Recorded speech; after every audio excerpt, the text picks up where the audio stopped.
Great, and if you haven't introduced yourself, please do. Love to hear from all of you.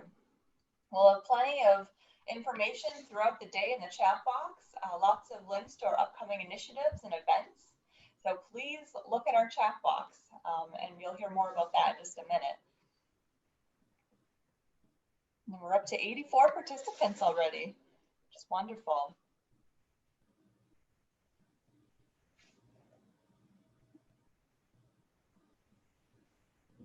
Yes, and Emily's mentioning our survey, which we're going to talk about in just a few minutes as well.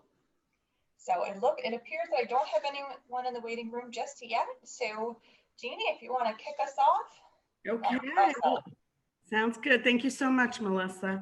And welcome everyone. Good morning. You know, whenever we do these things, we hope for two things: that technology works and the dog doesn't bark. I'm just saying.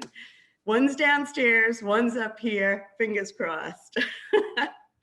But thank you so much for attending this morning's community conversation.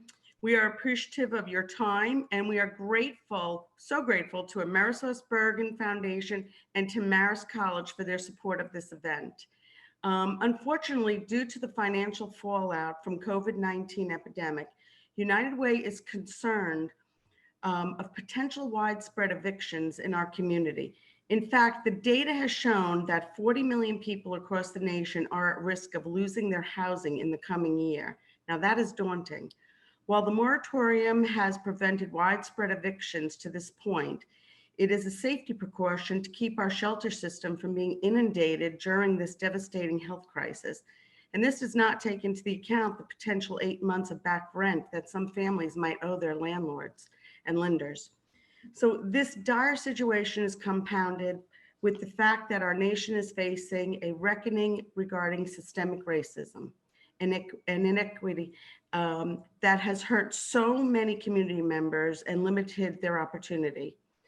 At United Way globally, we are taking actionable steps to be accountable to our communities and to continue to fight for the health, education, and financial stability of every person in our community. We are committed to the anti-racist principles and a society that is committed to equitable access. Finally, we understand as a nonprofit ourselves that we have all have to pivot, the 2020 word, right? But fundraising is getting fundraising is getting harder, and getting your message out there has never been more challenging. We are all virtually fundraising through this global pandemic, and we are there with you. So today I am pleased to present a community conversation around housing and equity. We have with us Inaudy Esposito, the Executive Director of the Orange County Human Rights Commission. And she is fabulous. If you've never heard her speak, I'm always just amazed. So thank you, Inaudy. And she's going to provide our keynote around equity and esteemed panel of presenters from various housing sectors who provide recommendations. And we also have a panel of professor and student experts who will provide tools to support your fundraising and marketing strategies. So this is really jam-packed today. I would like to thank my amazing staff. This doesn't get done without them, that's for sure. And finally, I'm going to ask you all for a favor. Since we do not have the ability to all be together, 200 of us to meet in person and to provide us feedback, we're asking for you to give us feedback throughout the day in the chat box, or you can email us. But this information, we're going to put in our request for proposal priorities for the following year, our RFP, as you all know. And this will be incorporated into our strategy, our upcoming funding strategy. So it's really important, and we want to hear from you. And again, I want to thank our amazing presenters for being with us this morning, and to each of our generous sponsors, and to all of you for being here with us. I want to thank each and every one of you for all of the important work that you do every day to keep our families safe and financially secure. And I hope each of you and your families are safe and healthy, and that sometime soon we can be together again. It's been a while, that's for sure. But thank you so much for joining us this morning. And at this point, I am going to turn it over to Melissa Clark, and she is our Senior Director of Community Impact. Thank you all. Thank you so much, Jeannie. I would like to echo what you said, and again, thank our wonderful presenters this morning and each of you for being here with us. I would reiterate that we really hope you'll provide real-time feedback in our Zoom chat box to inform our upcoming funding priorities. And if you can keep your cameras on, we'd love to see your smiling faces. As for format, we will take short breaks in between each of our 3 presentations this morning. I really hope that you can stay with us all day.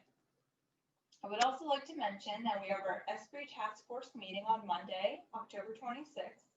And you can reach out to Peter for some more information, and I'm sure he'll put some info in the chat box. And our next financial stability workshop around first-time homebuyers in partnership with Rhinebeck Bank on November 18th. We hope you can join us there as well, and I'm sure Yadira Sims will also put some information in the chat box about that. We also have an ALICE survey, which I know Emily has been putting information in the chat box as well, and that is bilingual, and we really hope that you can share it out with your constituents and families. We're conducting a statewide survey, in fact, around our ALICE data, and of course, there hasn't been a more financially distressing time in a decade. We really hope that you can share and encourage the families you serve to participate. We continue to offer opportunities to access our COVID relief fund. Should your organization be in need of up to $500 to assist with PPE for reopening, food access needs, or basic essentials, please just write us a quick letter on letterhead and we will assist shortly. Additionally, we continue to offer our weekly day of sharing pickup opportunities every Thursday, as well as I heard we have tons of school supplies to give out, several pallets. And I think Rebecca is going to give her contact information as well, so you can schedule a time to pick up with her. We're also conducting a holiday gift drive and have an Amazon wish list of items that you can purchase to help families have a brighter holiday season. And finally, our holiday helping hand applications are due tomorrow to assist with holiday parties or gift cards in Dutchess County. So please submit your application for Dutchess County nonprofits if you haven't already. And I just want to thank you all so much for everything you do in our community. I know this is, for many of us, the most challenging time in our lives, and we really appreciate everything that you do every day to help everybody. So thank you. Please stay safe out there, and it is now my pleasure to introduce Inaudy Esposito. Inaudy is an avid advocate and voice for targeted and oppressed communities. Born in the Dominican Republic, Inaudy immigrated to the United States as a child and has lived in the Hudson Valley since 2003. Her expertise is in social justice, diversity and inclusion, and gender violence issues, including intimate partner violence, sexual assault, and human trafficking. Inaudy was an English as a second language instructor at SUNY Orange for over 10 years and works tirelessly on eliminating oppression, racism, sexism, homophobia, and gender inequity in her community. She sat on numerous boards and committees, including the New York State Coalition Against Sexual Assault, Leadership Orange, the Orange County Cultural Equity Task Force, and Newburgh Ministry. Inaudy has received multiple recognitions, including an Orange County Women of Achievement Award and Rising Star recognitions in both Orange County and New York State.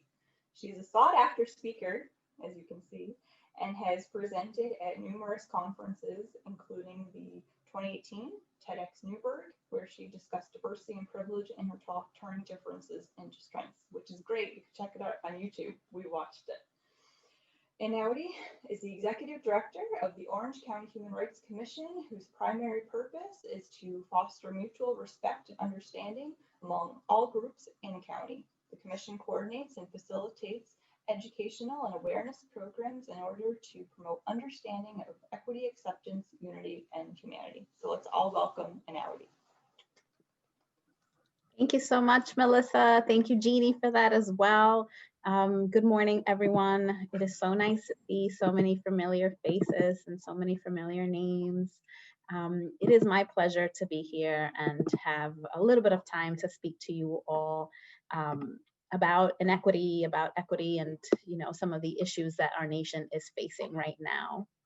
So I'm just going to get myself settled over here, get rid of this. Perfect. So welcome, and again, thank you so much for joining us all. It is really wonderful thing that United Way is including this as one of their really important conversations. And not just today, but throughout the last 6 months, United Way has answered the call to the need and the importance of having these tough conversations, no matter how tough they are. So before I start, I always like to kind of review what I call the pillars of having tough conversations. And really what it is, it's just, you know, a discussion around 3 really important things to keep in mind, and not just for today during this conversation, but I like to say just whenever you're having a tough conversation with someone, especially in the climate that we're in right now, where everything is so tense and everything is emotional and everything is affecting many, many, many of us personally. So I ask for you to consider respect, openness, and discomfort. So really, when I say I ask for respect, I'm not talking about, you know, raise your hand, don't speak over each other. You know, those are kind of things that we should kind of already have in our arsenal. What I'm talking about when I talk about respect is I'm talking about respecting someone else's position and understanding that we all come from different backgrounds. We all come from different walks in life and have had different experiences. So just because your experience isn't similar or the same as mine doesn't make my experience less valid. So it is really important that we are able to, in a conversation, respect each other's experiences. And that will require openness. It will require us to kind of do some critical thinking around some of the things that we have always known, or some of the things that we have always thought to be true. So it requires a little openness around the information I'm going to share with you. It requires openness around having a conversation with your neighbor or your colleague about their experience, and then understanding that those conversations and that openness may actually lead to discomfort. The reality is that, again, when we are having tough conversations around things like racism, around things like privilege, some people are uncomfortable, especially when they don't fully understand what we're referring to, what we're talking about. So if you do experience discomfort in any of the, any of the things that I'm discussing, I ask you to just sit with me. I ask you to sit with the discomfort and then consider it. Ask yourself, well, what about what she just said made me uncomfortable? And then go back to the openness and the respect and the ability to think about, well, that's someone else's experience, and the ability to be almost empathetic with someone. And I say almost because I understand we can't always be empathetic with everyone about everything. But just understand that part of the growth, part of that growing edge is actually being able to sit with your discomfort and then analyze it and consider, where is it coming from? So I'm going to apologize because as co-host, every time someone joins the waiting room, I got these 2 bars on my screen, which will inevitably come up as black bars on your screen. So I will try to get rid of them as soon as possible. So before we start our conversation on equity, I want to make sure that we are on the same page as to the difference between equality and equity, because for a lot of the things we're going to talk about, I am not just talking about equality, or I'm not talking about equality at all. I am talking about equity. So here's an awesome image that many of you, I'm sure, have seen before. It really, for me personally, shows a great example of the difference between equality and equity. Some people like to use the image with the 3 people watching, I don't know if it's a baseball game or something. There's a fence and then there's boxes where somebody's trying to, the smaller person's trying to see. And I prefer the one on the bicycle because I think it just makes more sense visually to me. So equality is when you give everyone the same amount of resources, right? So in this top picture, we obviously see everybody gets a bicycle. Wonderful, right? The problem is, okay, great, you all have bicycles, but not everyone is able to ride a bicycle the same way, right? So if we look at the bottom picture, when we're actually considering equity, we're actually considering now not just everybody having access to the same things, but now we're talking about people having, and communities having, access to the things that they need. And that's the difference between equality and equity. It's not about, equally sharing things. it's about understanding and sometimes having the tough conversations about how we need things differently. And I think this bottom picture with the size of the bikes and then the different types of bikes just perfectly demonstrates not all of us need the same type of services, not all of us need the same type of resources, or even at the same time. And that's where equity comes in place. I also want to start really with a brief introduction and understanding that to understand inequity in our country, we also need to be able to understand systemic racism, right? We need to be able to understand where, how we got to where we are today. So I want to just play a quick video for you all, which is a history on racism and oppression in America. Melissa, you'll let me know, please, if the sound isn't working. Never underestimate the power of the people when they understand the message. Never underestimate that. I think that this is something that can be done quite quickly. I think it's something that can be done rather efficiently. It's just going to require a large enough parade. It's going to require a large enough people to understand the core concepts. And that's the real work that we have to do right now, is hit that critical tipping point, which is probably around 20 or 30% of the voting populace actually understanding the issue. And a big part of the issue when creating a multiracial, multi-ethnic democracy movement is an understanding of how race and racism were constructed in the United States through law, and how those laws informed our culture in much the same way those corporate rights have been constructed through the law to ensure rule of the wealthy minority over the majority, and how our culture reinforces and legitimizes that lack of democracy. Right from the very beginning, Article 4 of the U.S. Constitution defined people as property. You see, the authors of the Constitution were very interested in protecting their property, including slaves. No person held to service or labor in one state, under the laws thereof, escaping into another, shall, in consequence of any law or regulation therein, be discharged from such service or labor, but shall be delivered up on claim of the party to whom such service or labor may be due. The Indian Removal Act of 1830. Indigenous communities are forced from their homelands. Over 10 years, 100,000 native children and adults marched thousands of miles west into unknown arid territory. 15,000 do not survive the journey. But over 25 million acres of land is made available for white settlers. 1854, the People versus Hall. Non-whites are barred from testifying in court. No black, mulatto, or Indian shall be allowed to give evidence in favor of or against a white man. 1857, Dred Scott versus Sanford. Free blacks are taxed, but still have no rights of citizenship granted to whites. 1862, Emancipation Proclamation in District of Columbia. Slaves are freed in D.C., but former slave owners are reimbursed for slaves given up. Whites are paid over $1 million in reparations for lost property.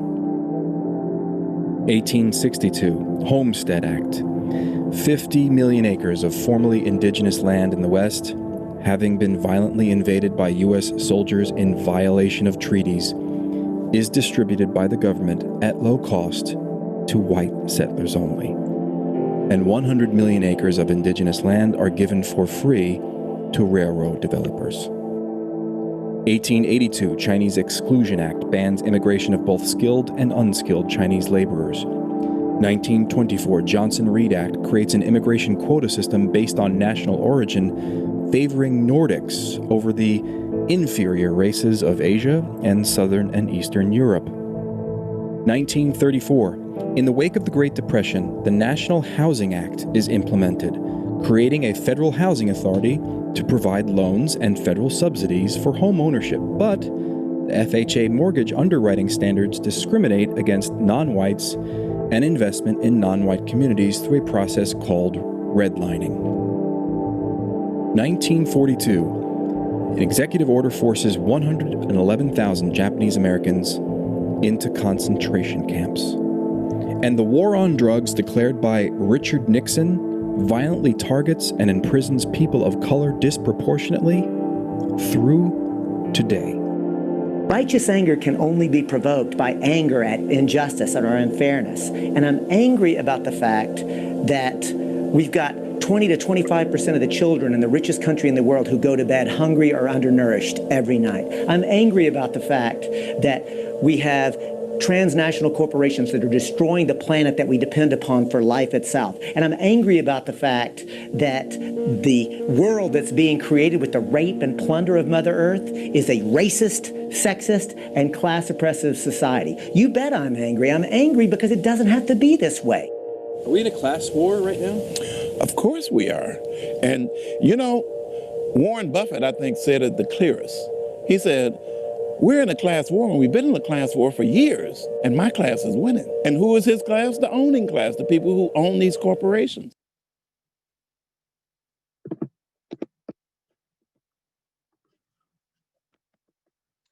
So it's important that we have some context in this conversation, which is why I shared that with you all. Because, you know, in a 45-minute conversation, there's no way I'll be able to give you all of the history. Even in a 3-hour conversation, there's no way.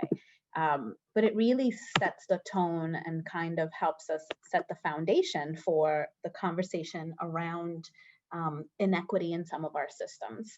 So I want to take a little bit of time to talk about a few of our systems and how we experience inequity, specifically around Black, Indigenous, and people of color. The first one I'm going to talk about is the health system. The CDC did a report a few years ago now where it actually was quoted saying that a person's zip code is a stronger predictor to their potential health outcome than their genetic code. A person's zip code, so where you live, is actually a stronger predictor to your potential health outcome than your genetic code. And if we consider Orange County, and I know there may be some folks here from Dutchess County, so I'm sure the situation's similar for you. If you think about the zip codes in our county, and you think about the major cities, this will kind of make a little bit of sense for you, right? And many of us here, if not all of us, we are familiar with the term social determinants of health, so I won't spend too much time talking about that. But those are things that are important for you to consider. The fact that where you live actually matters when it comes to your health outcome. It matters to economic stability, the social and community context, meaning the amount of discrimination you may experience based on where you live, mental health issues, the community engagement, your neighborhood and your environment, meaning what kind of housing is available, right? And I know that today's all about housing, so we'll get to hear a little bit about that later, especially when we talk about things like affordable housing, transportation, right? If you consider the availability of transportation or lack thereof of some of our neighborhoods, you will really kind of start to consider some of the biggest challenges that the people in our community experience. Things like healthcare, you know, what kind of access do folks have to healthcare? What kind of access do folks have to insurance, right? And then once they are in the healthcare system, you know, what kind of quality are they getting when it comes to their care? And then the cultural competency. We are lucky because in our county, we have some really excellent partners in our healthcare systems that understand things like social determinants of health. That understands things like bias and are constantly trying to stay ahead of the game, and understand that, you know, we're in this work for the long run. To look at some numbers to kind of help us understand the inequities and how social determinants of health actually play out when it comes to statistics. On the top left here, we have the percentage of premature deaths, which is defined by anything before the age of 75 years. And this is by race, ethnicity.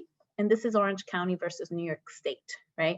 And these numbers, the most recent ones that are available, are as far as between 2014 and 2016.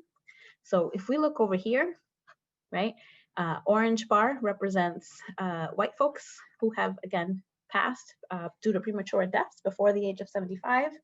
The gray bar shows us the Black community.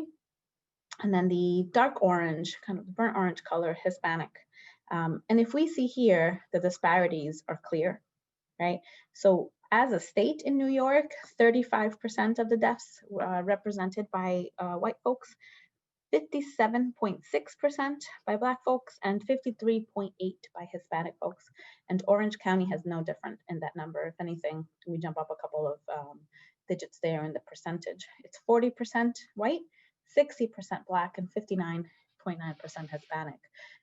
So what that tells us is something's going on, right? What this tells us is that, you know, and if you talk to experts, the first thing they'll talk about is pre-existing conditions.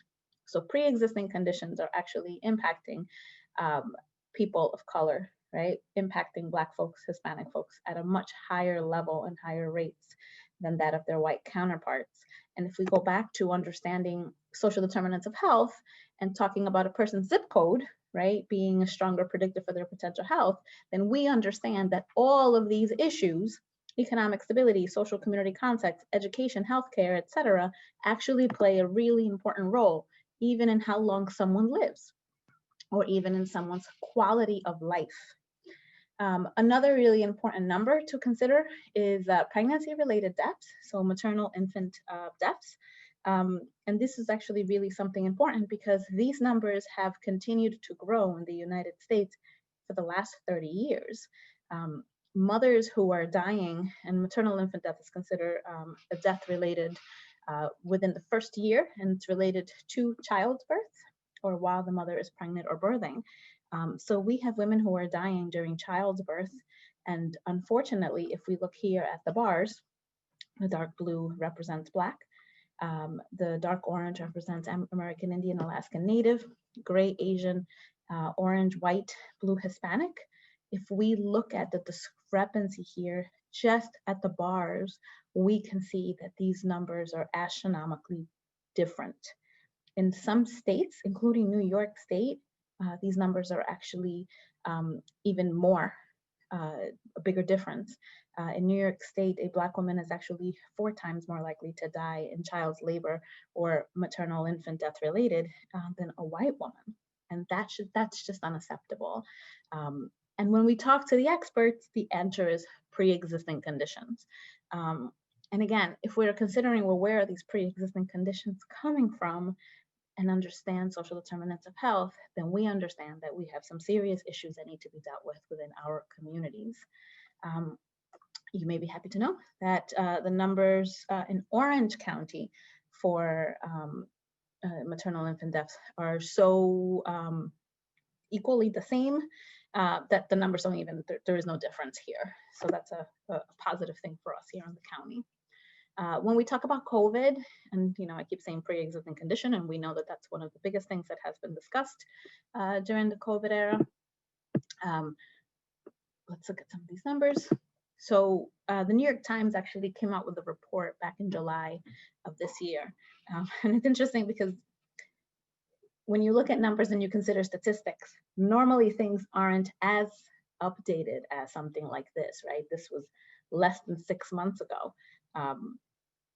Most data is 3-4 years old because that's how long it takes to compile, that's how long it takes for reports, etc.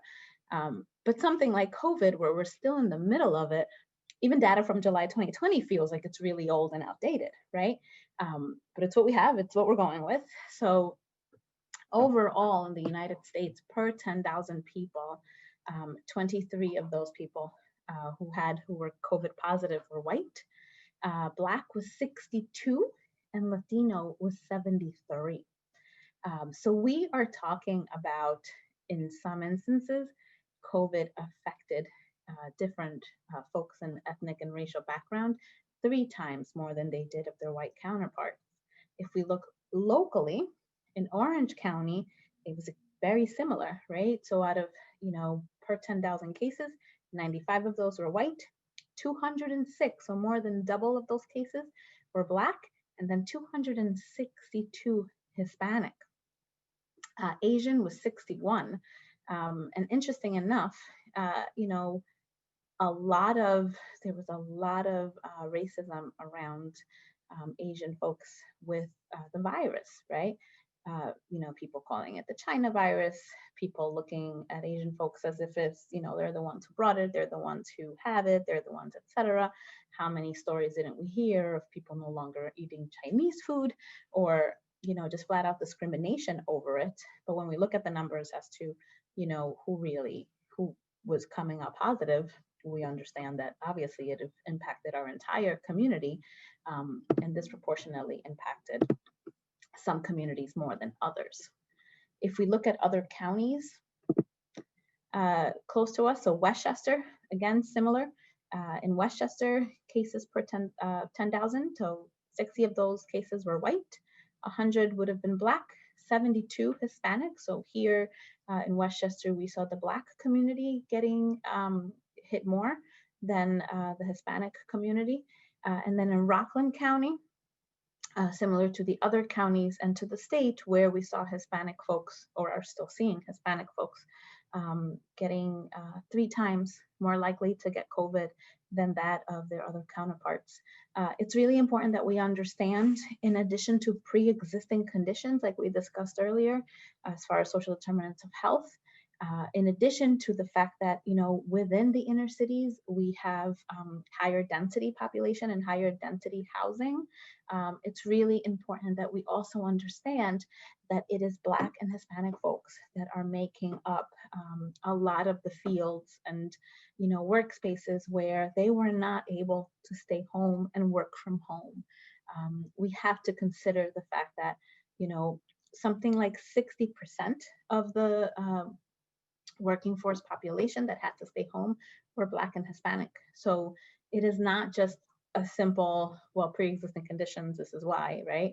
Or, you know, high density homes or residencies. No, there's a lot to really consider here, but it goes back to social determinants of health. It goes back to where are we, you know, employed? How is our health? How do we have access to it? Are we able to? You know, when you think about, you know, let's say the populations in the communities that don't speak English, I want you to consider the different access or lack thereof of information that has been published in their language, right?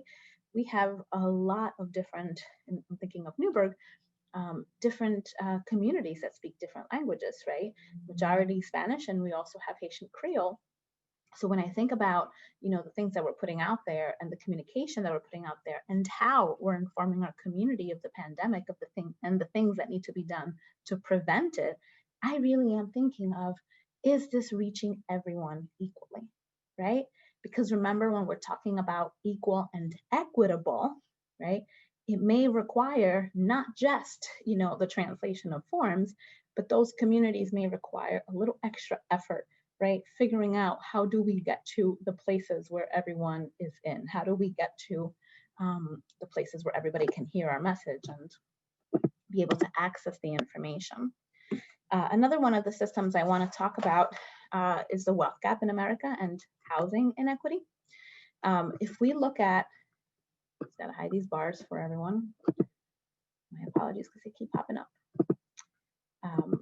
Put this one here. If we look at the past 70 years, economists have been quoted by saying that no progress has actually been made in reducing income and wealth inequalities between Black and white households over the past 70 years. And if we look at the different numbers, something like unemployment rate, for example, and this was early 2000s, right? So the gray shows the white community, blue show Hispanic, and then the dark, let's call that burgundy, shows the Black community. There has always been a very large discrepancy.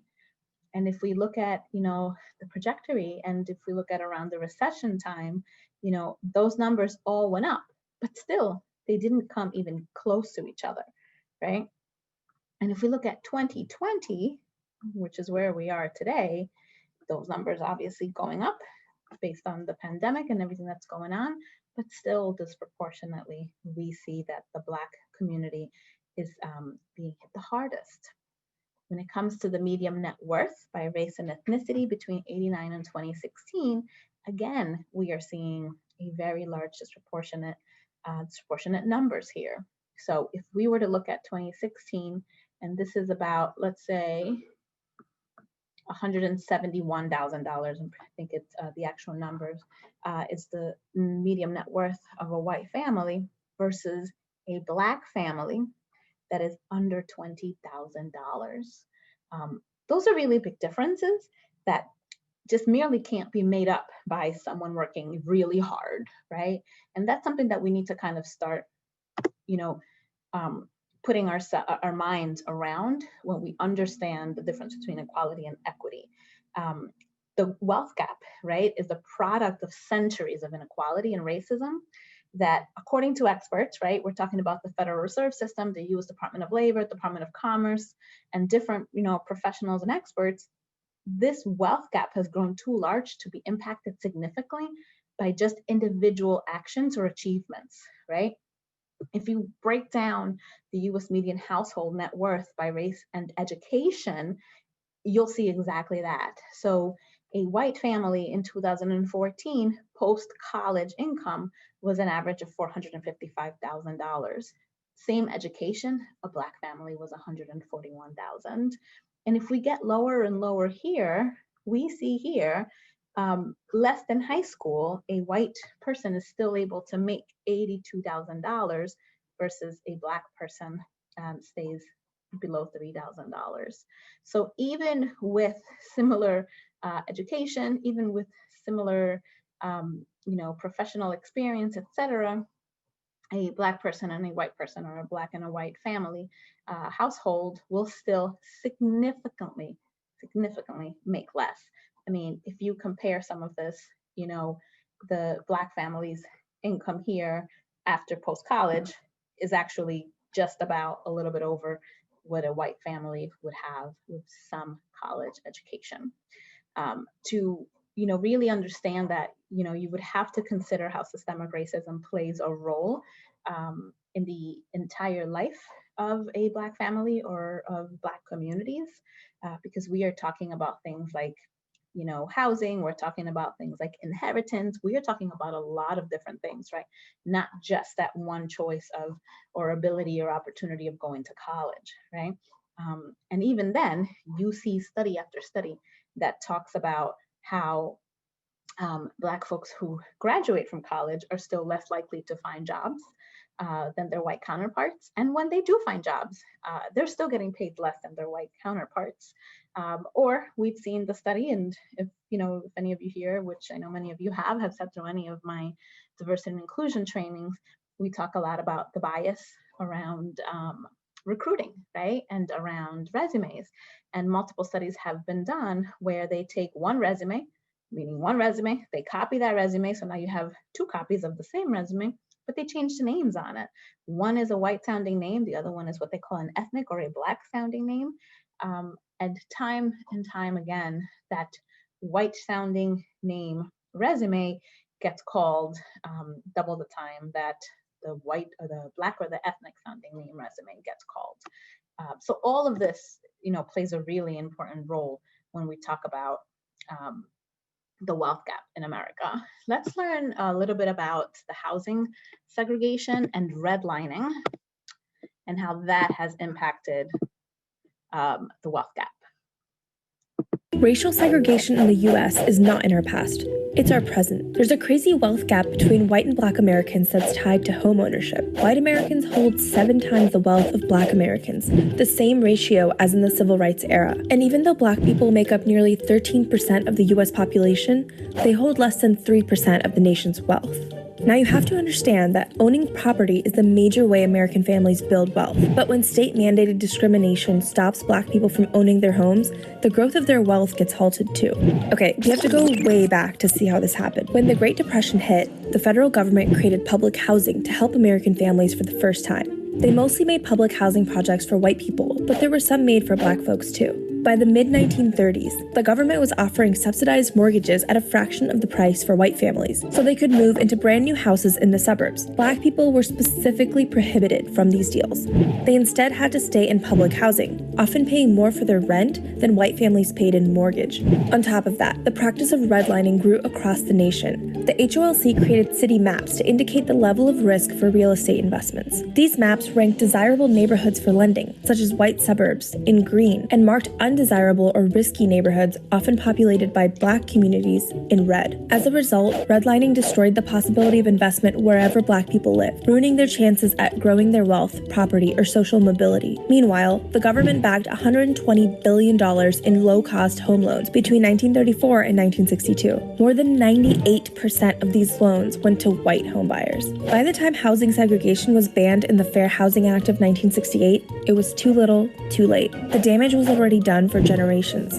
The inequity of home ownership had launched a domino effect that made it far too difficult for Black families to try and purchase homes in similar suburbs. These neighborhoods had quadrupled in value over time, leaving Black Americans far behind. Today, 73% of white households are homeowners, while the percentage for Black households is only 45%. Even worse, Black people who reached homeownership sometimes faced violence as a result, at the hands of white Americans and police. Racially segregated neighborhoods have a grave impact on many realms of American life. Where you live can determine what kind of education is available for your children, how much wealth you can have, your relationship with law enforcement, and even your own family's health. The biggest takeaway from all of this? Racial segregation and the wealth gap in the U.S. is not just due to personal prejudice or private actions. Instead, it's a direct result of state-sanctioned policies intended to stop Black Americans from achieving success that in many ways continues today.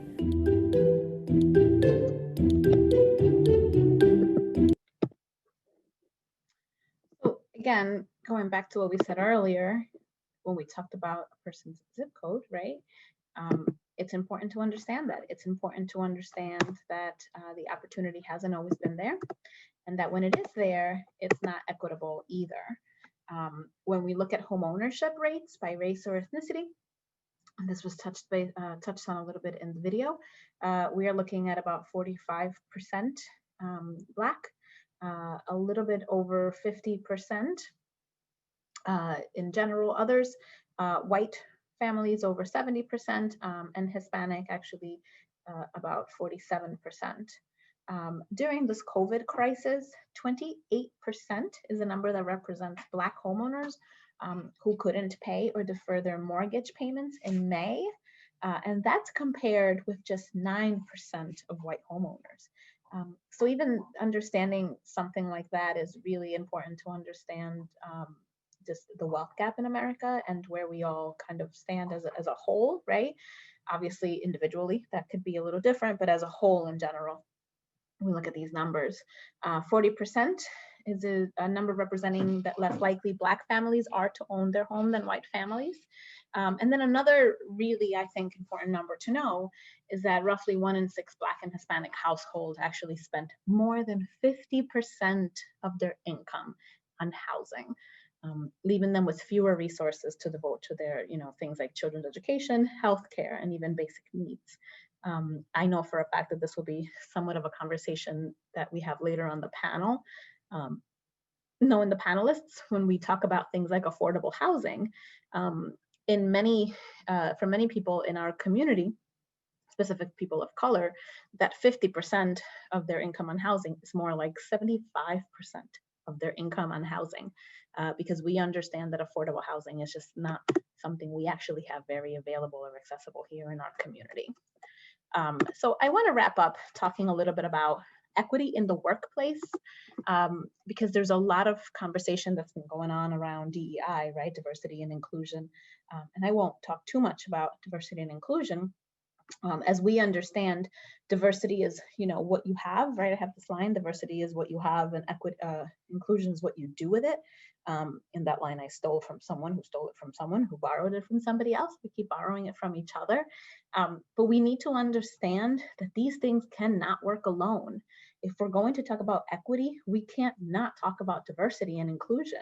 And if we're going to talk about diversity, we can't not talk about inclusion, because diversity alone will not create equity and inclusion in the workplace or anywhere. We need to move beyond diversity.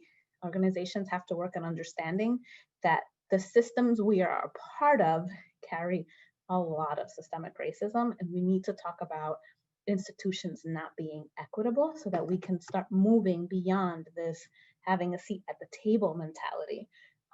It is great to have a seat at the table, but now we talk about, well, once you have that seat, what does that look like? And now we're talking into inclusion.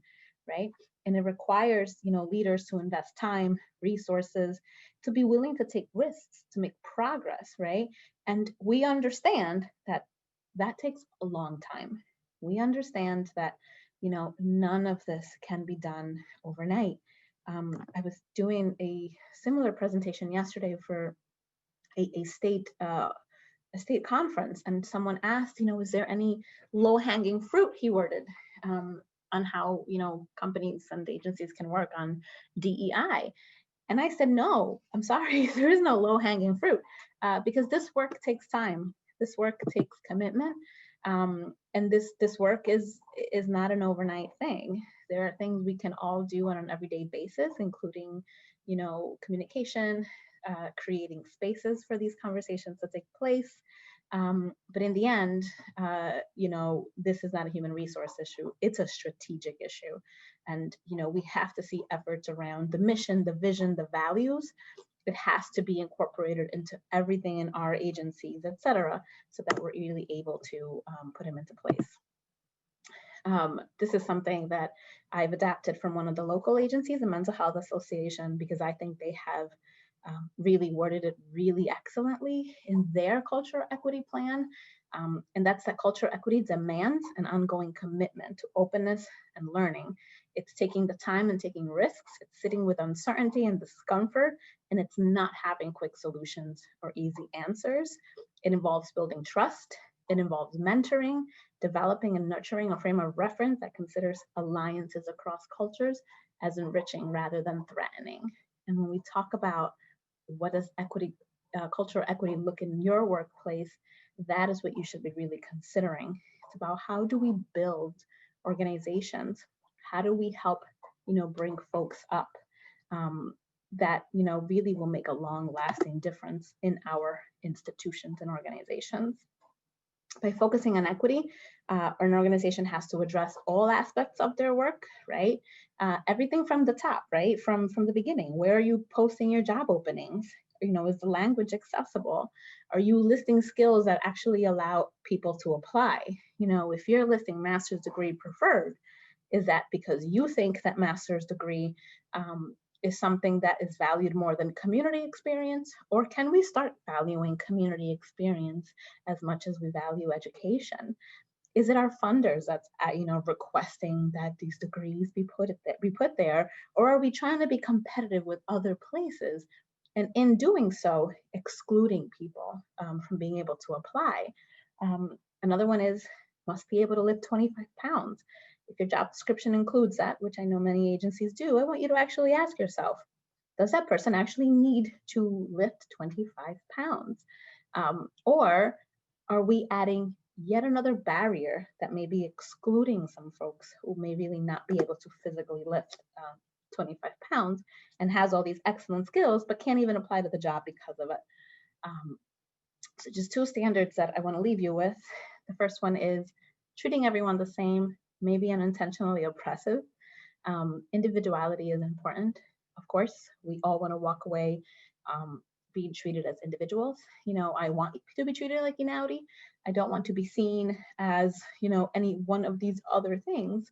But the reality of it is that that's just not life, because Inaudy is, has been shaped by my experiences based on my identities as a heterosexual woman, as a heteronormative woman, as an able-bodied woman, as a Latina, as an immigrant. So remembering and understanding the historical injustices and mistreatment and, oppression that my people have had to go through, I think is really important for me as an individual to know that others understand that when they see me and appreciate me for who I am, but also understand the larger historical context that comes with the people that I represent.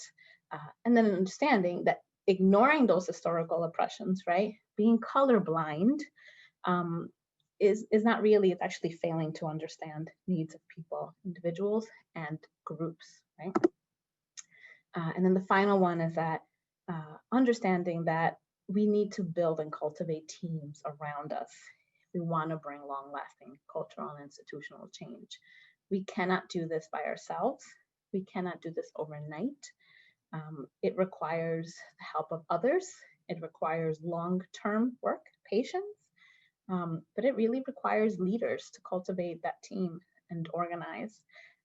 It may require, setting up committees, goals, tasks that you can achieve. But, really the importance of it is that it does take a lot of work and we can't do it by ourselves. We may not be able to change institutions, but we can certainly change individuals who have the power to set those policies within those institutions. I want to allow a few minutes in case there are any questions or comments. I'm going to stop sharing my screen.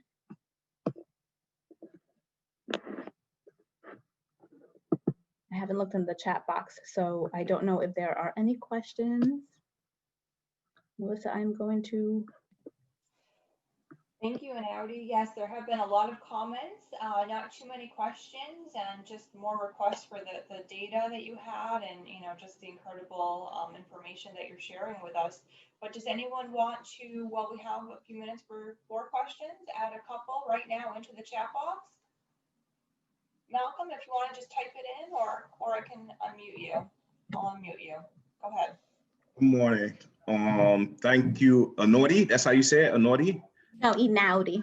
Inaudy. Thank you. I see what everyone was saying. I feel your passion. Thank you for doing this. Real simple, real quick. You move up in leadership, as you are in your career.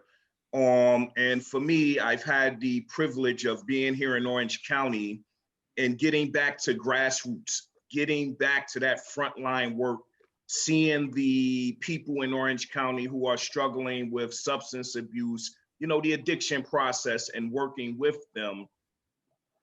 Where are we headed here? Because the numbers are staggering. And I see all of these wonderful folks on here. When do y'all get together? Like, when this is powerful. This is fantastic. I'm looking at what's next? Where do you go from here?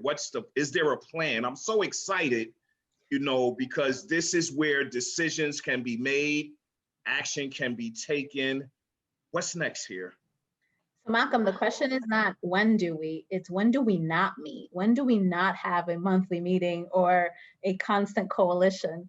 I have to say that being part of this network for about 15 years now, I see it, Malcolm, and I've heard time again and again on how impressive Orange County is when it comes to the collaborations that we have. Listen, Orange County has a whole lot of issues, right? But we collaborate and we get together. And Esprit is actually one of the excellent resources that we have in this community. I'm sure Melissa will tell you all about the monthly meetings. I highly urge you to come and attend. There's time for networking and talking to others. And there is a slew of list of other meetings that take place. There's Team Newburgh, there's Middletown Cares, there's just so many other groups that really involve everybody on this call, right? Representatives from different levels of our agencies that are working on this. And the opioid epidemic is something that has been tackled head on aggressively in this county, and I know our neighboring counties as well, because once upon a time, Orange County was on the top of overdoses. And in a few years, when we got that number, and we am speaking to the county responded immediately saying, oh, this is unacceptable. We're not letting our people die on something that we can absolutely help with. And, there's been a lot of collaboration on that. Melissa, did you want to add to that? Yeah, no, I'll just echo what you're saying, Inaudy. There are absolutely a lot of great coalition meetings in Orange County and Dutchess County as well. We do have our Esprit meeting on Monday at 10 a.m. on Zoom, and we'd love for folks to join us. It's an anti-poverty coalition and also a great networking forum for us all to come together and continue that work. And Malcolm, I know you're very active in Esprit as well. We also have our Dutchess County BAT meetings as well, which is another forum, and we meet every other month for our Dutchess County folks. If you're not connected to BAT, we have about 450 service providers on that listserv. So definitely feel free to email me and I can get you on that list, and we send out weekly updates as well. So there's definitely lots of ways to continue connecting, especially in this socially isolated time. Yes. But at United Way, of course, too, we continue to have, community conversations, professional development workshops, lots of opportunities for us all to convene. This is great. Thank you. Thank you, Malcolm, and thank you, Inaudy, for all the incredible work that you do in Orange County around equity. We really appreciate it. I think we have time for one more question. If anyone else would like to. I just want to thank Inaudy. Every time you speak, I learn more, and I learn what I don't know, to be honest. So thank you so much. Really appreciate it. Yes, thank you everyone for being part of the conversation. Really appreciate it as well. And definitely for just the creation of the space. I mean, I can't say it enough, especially in the times we are living right now, where these conversations are being silenced. These conversations are being sanctioned. These conversations are being taken away from spaces. So the fact that, you are just saying, no, we're going to continue talking about it and bringing facts forward is really, really important. So thank you. Thank you. And I just want to mention, we can really have real impact. So at United Way, the purpose of our community conversations that we hold every year is to get everybody together and give us that feedback so we can revise our request for proposals. So if you have feedback, comments, please put it in the chat box. I'm serious. We're going to be taking that information very seriously as we start to draft and revise our upcoming request for proposals. And as you know, we're very concerned about the housing crisis, but we want to be making sure that we're integrating equity as much as we possibly can into our upcoming request for proposal. Does anyone have one more question? Otherwise, I'm going to move on to our next section. Okay.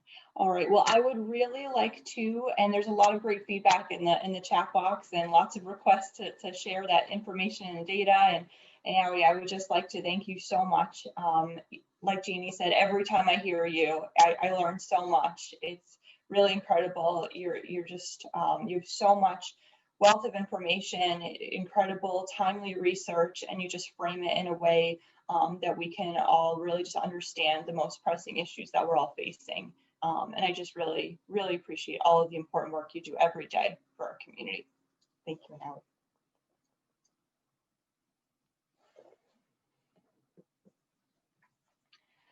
Inaudy. So we are still 115 strong. So thank you so much for being here. I am going to give everybody a 2-minute break to get up, to stretch your legs, because I know we all still need to do that, even though we're virtual, right? And I'm going to get all of our panelists who I know are on the call, because I've been checking you off on my list, getting ready to present. And I know Freddie will be moderating in just a moment. So it is 10:02. So at 10:04, we will meet back and I will be introducing Freddie to begin moderating. So 2-minute pause. Thank you.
Okay, welcome back, everybody. I'm just going to give everyone 30 more seconds.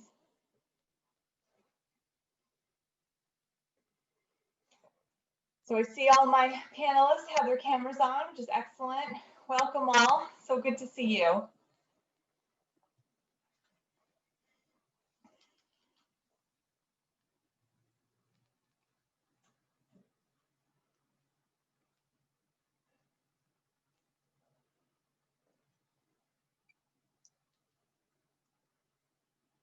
Great, I'm seeing cameras coming back on and folks rejoining. So please have a seat. Don't want to miss this next section. It's going to be really incredible. We have a really wonderful panel of expert presenters.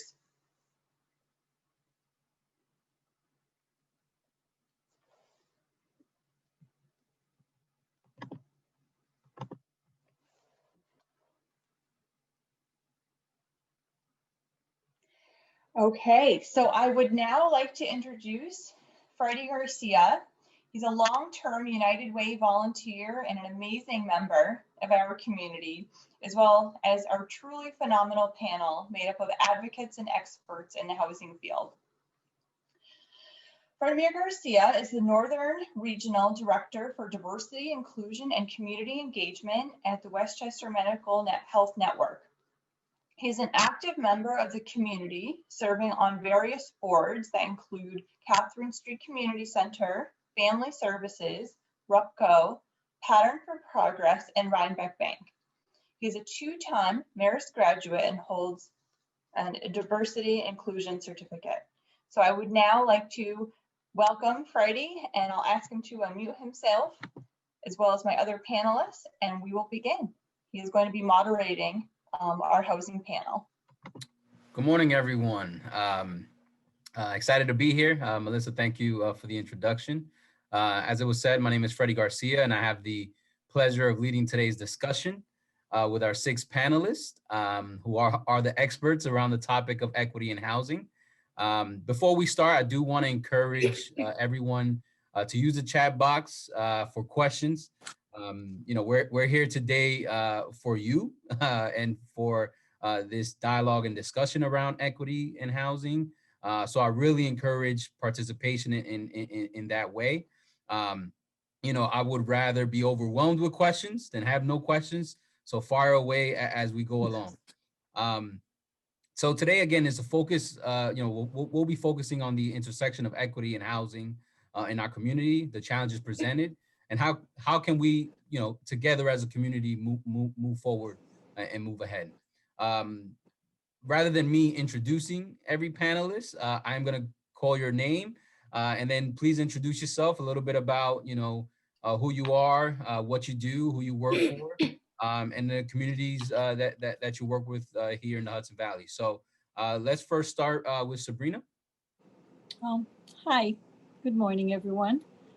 So my name is Sabrina Marzuka, and I am currently the Commissioner for the Department of Community and Family Services in Dutchess County.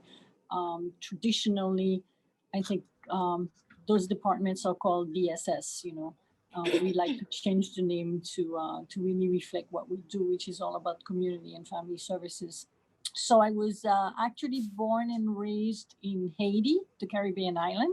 So I was pleased to hear our guest speaker from the Dominican Republic, which is where my father is from. So that was cool. So when you hear a strong accent, or if I say something slightly French, that's probably due to that background of mine. So to talk about housing, I don't know that I consider myself an expert. I don't think anyone really is. It's such a complex, it truly is a very complex topic to discuss. But I thought maybe I could talk a little bit about what local social service departments do when it comes to housing and somewhat the way we work and what we have to offer. So it's typically known as temporary housing assistance. I always say that we work with one free hand.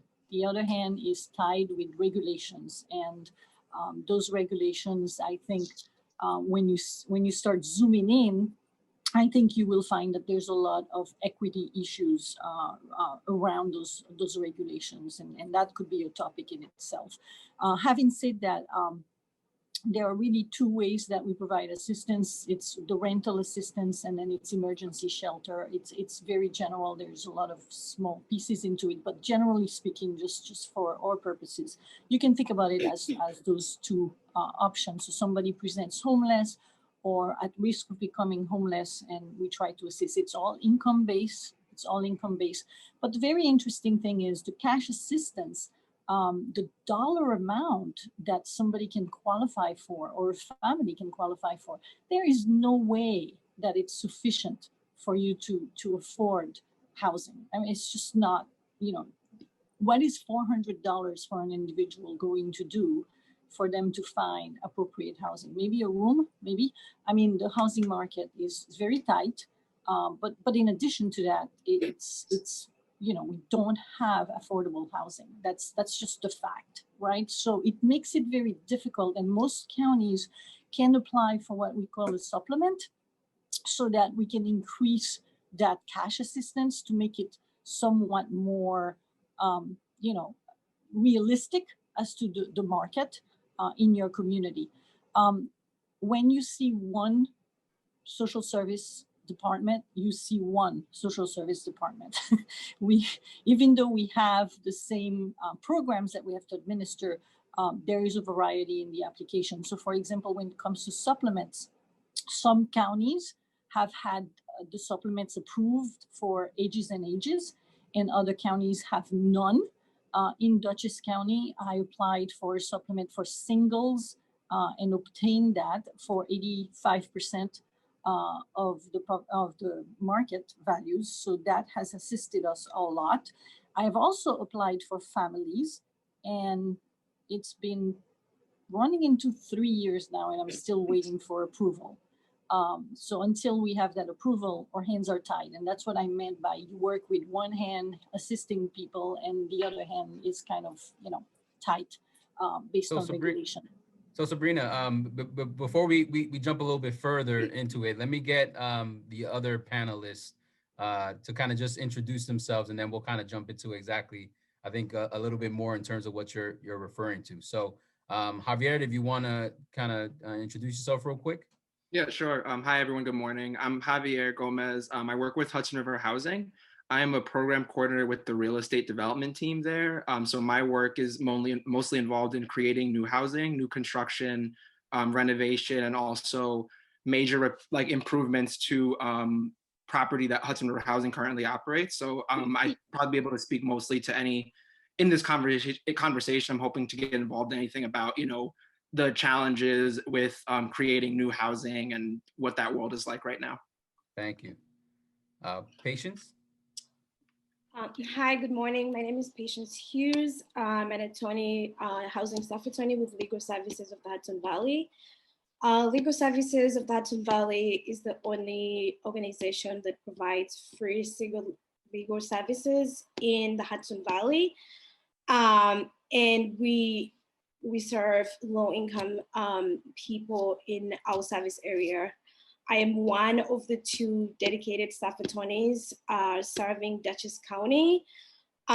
So, the resources are not that many, but we do represent tenants in 23 town and village courts and 2 city courts, City of Poughkeepsie and Beacon City Court.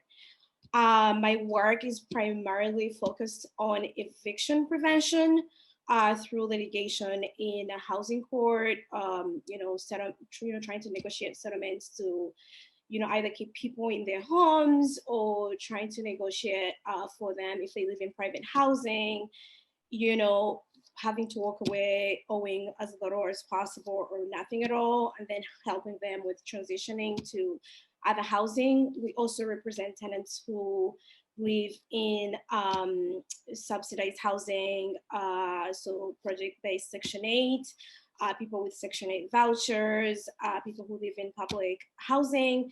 And so we do this either through court, if there's litigation going on, or through administrative hearings. And the main purpose is so we can preserve, this housing, because, as you all know, affordable housing is very, very, very rare. So we also do know your rights training for, tenant rights. So we partner with community organizations, serving our area, training people on their tenant rights. And I want to say that I'm excited to be here. And my work personally as a housing staff attorney is made possible by all the partnerships that we have with all the people that are on this panel, DCFS, Hudson River Housing, Catholic Charities, Community Action, to name but a few. Without them, we wouldn't be able to assist our clients, not only retain the housing, but find, affordable housing, retain, so, what everyone here does is really great. And I think the partnerships just help our community at large. Thank you. Thank you, Patience. Colin? Yes, good morning. My name is Colin Jarvis. I am the Executive Director for the Newburgh Ministry. And the Newburgh Ministry has been around for 37 years, starting out as a grassroots faith-based agency whose essential mission was to really stand in solidarity with folks who exist on the margin and help them through whatever struggles and obstacles that they might have in their lives. I'm proud to say that in recent times, we are really jumping into the midst and really looking at creative ways to deal with what I refer to as a pandemic of housing, certainly in the city of Newburgh.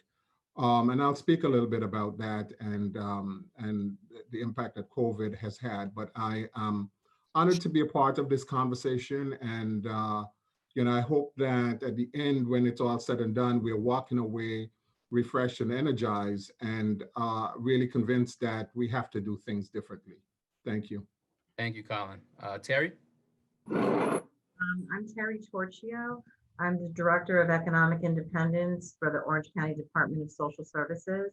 So as a commissioner from Dutchess County said, we deal a lot with temporary housing, placing people in temporary housing, moving them on to permanent housing, also doing what we can to maintain someone's housing. If we, for example, if we can pay back rent to keep their housing so they don't become homeless prevention that we talked about in the first place. So there's a lot to it. There's a lot of regulations.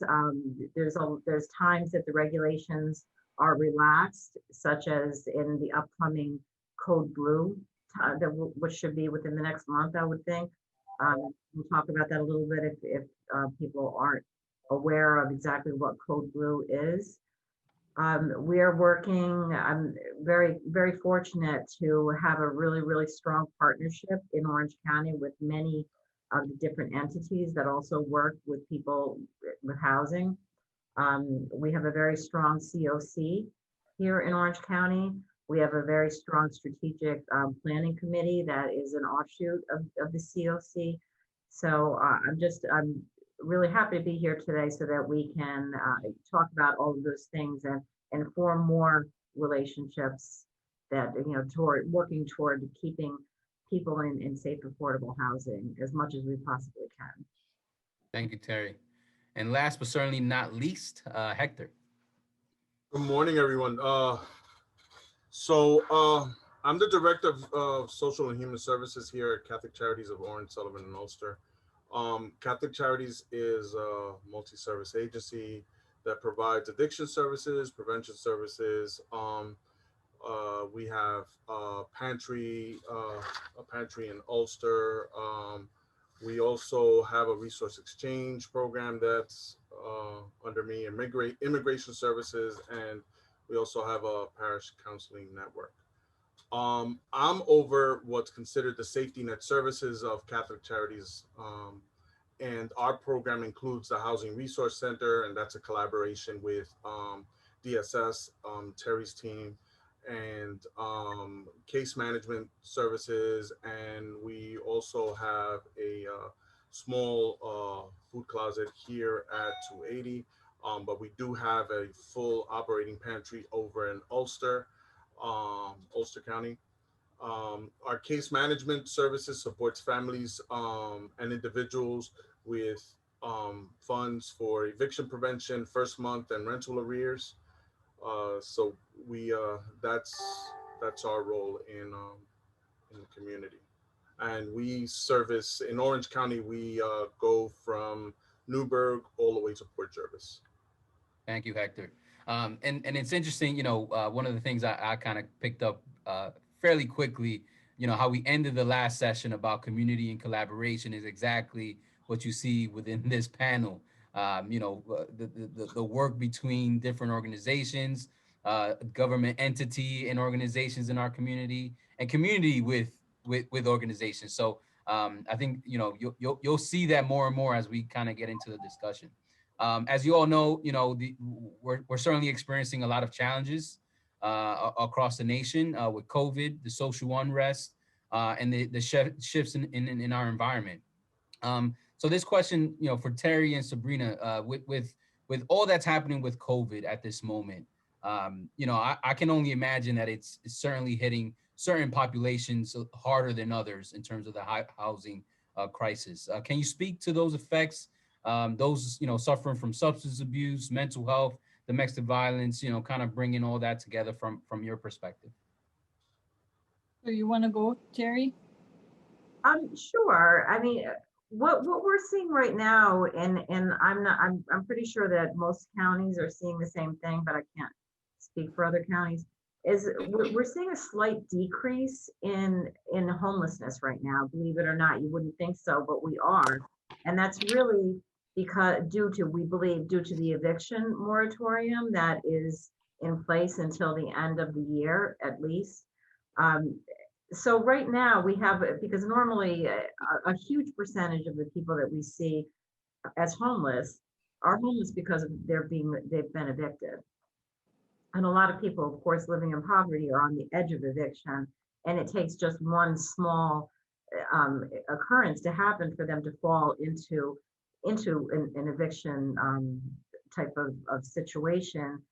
Right now, that's not happening, but that's going to happen. So what we're looking at and what we're really concerned about is how to reach people that are there, you know, but for the eviction moratorium, they would be homeless, because we know that that's not going to go on forever. We know that landlords need to get paid so they can also pay their taxes, and you know that things can go on the way that they're supposed to go on. But right now there's a lot of unknowns with us, you know, with what's going on. We don't know when the moratorium is actually, you know, we know when they tell us it'll be lifted, but it's been extended several times already.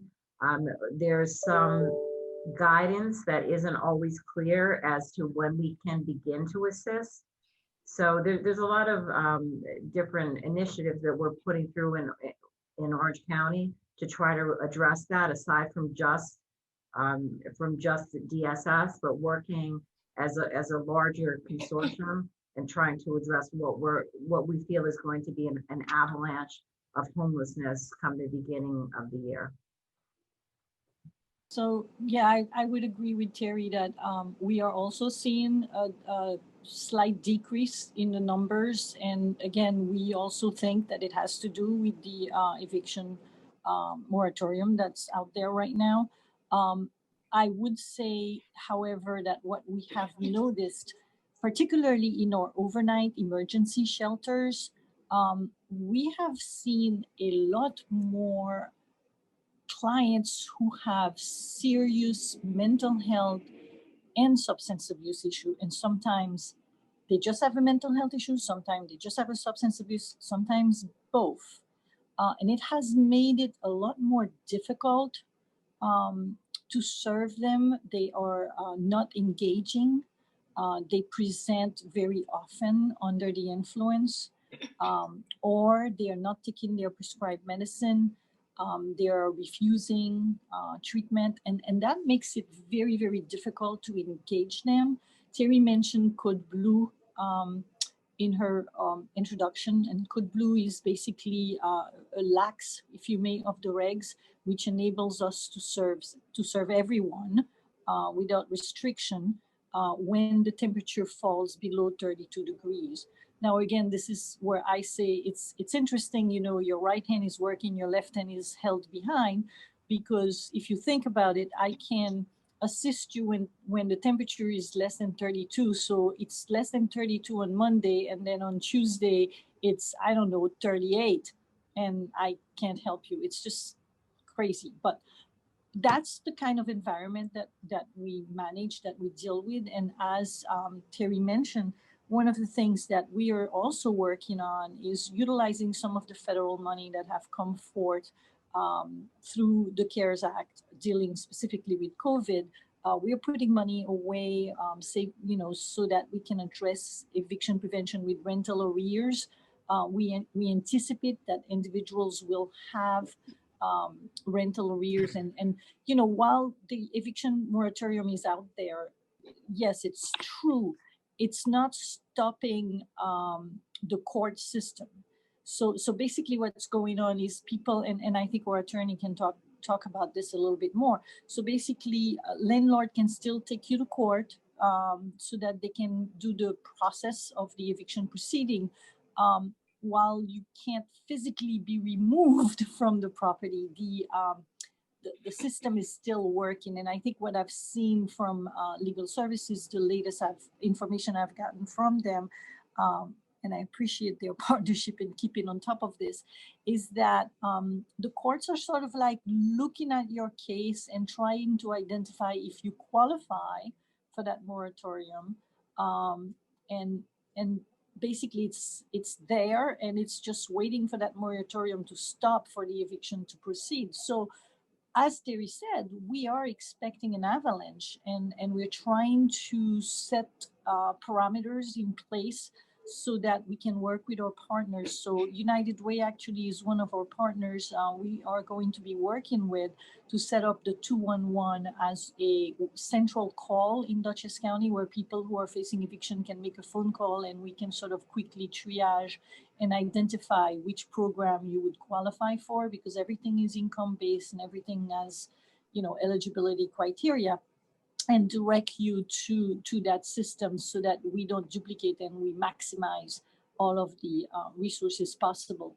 But my biggest concern personally is that we haven't seen, this is the tip of the iceberg, we haven't seen what's coming down the pipe, and the concern regarding the fragility of the individuals that are really suffering, not just from the lack of housing, but from the lack of treatment, the lack of availability of treatment, frankly. Everything is telehealth. So if you don't have access to a telephone or to a computer, how do you access your treatment? So we are seeing definitely mental health and substance abuse being serious barriers to stable housing, even when assistance might be available. Thank you, Terry and Sabrina. You know, and it's, you know, it is critical to have kind of a one place to call. I mean, I know there's a lot of issues that families and communities are dealing with. So again, just to remind folks that at Dutchess County, you can dial 211 for information, and in Orange County, 311. So can't get any simpler than that, in my opinion. Hector, I'd like to kind of bring you into this conversation, talk a little bit about you know, the COVID impacts, obviously with housing, but for the undocumented community and families in Orange and Dutchess County. So I think what we've seen is that, you know, there's a group of people that are going to be left behind. I think these are a group of people that won't recover and don't have a platform on where to climb out. And in the hole that they currently find themselves. We've seen a tremendous need in the community. As far as Catholic Charities and some of our partners that are on this line, actually, we've put together pop-up pantries to meet the need. We've supported families through providing them funds. One of the things that I was looking at some of my information in Orange County. We provided about 39,000 between 39,000 in relief support to families, and some of that funds went to undocumented families because they have no resources to support them, and that's that. I think very early on, I'll tell you a story. I think it was right around June. So if you think about it and you put it on a timeline, most of us on this call were pretty much in lockdown in the month of March. These families continued to work because they had no other recourse. So by the time June came along, I was receiving calls from families that were already in lockdown, already quarantined, had a grandmother, as a matter of fact, called me and talked to me because she was having problems meeting her medical bills. And of course, she's undocumented. Her other 6 family members, which were together, holding the home together, were also sick. And all she wanted was help with the medical bill because they were charging her. I guess she had gone into one of these community clinics, and they actually charged her about $500. Now, for all of us on the line, we know that during the month of March, COVID testing was free, right? It was supposedly. So, but that was the thing. That was something that was impacting the family. So this grandmother was not only dealing with no one being employed in the home, the landlord threatening to kick her out, but also trying to cover her medical bills. And on these families, I think, are the ones that we really have to watch out for, because there's no catching these families, you know. And I think that's kind of the struggle. And landlords can threaten these families very easily. And that's, you know, that's one of the things that we're kind of like trying to stay ahead of, and informing landlords and using our legal partners, legal services of Hudson Valley, our immigration partners that we just happen to be blessed and have here at our location, to help us have these conversations with these landlords and say, you can't threaten these families, you can't evict them. But as we mentioned, once this moratorium is over, what is going to be the picture for these families? All right, thank you, Hector, and it's certainly a challenge.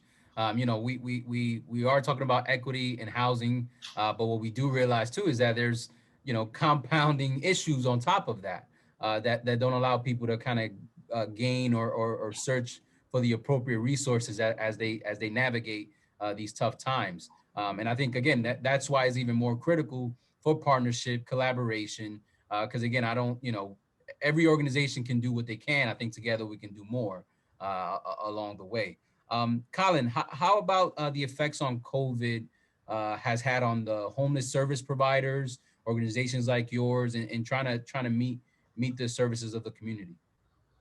I'm going to answer that, and I you know, because I'm a person that like to kind of give a stab at solutions. I hope you don't mind if I speak about that as well. Absolutely. So what we've seen, you know, since March is that we've had to begin to dance on a dime, right? All of a sudden, there was this thing called COVID-19, and so we had a shelter in place, and we have to lock down, and our normal services that we would provide to the community, in addition to our homeless services, you know, it was sort of like under siege. So we had to close our drop-in center and the whole 9 yards, but figure out ways to continue to serve the community.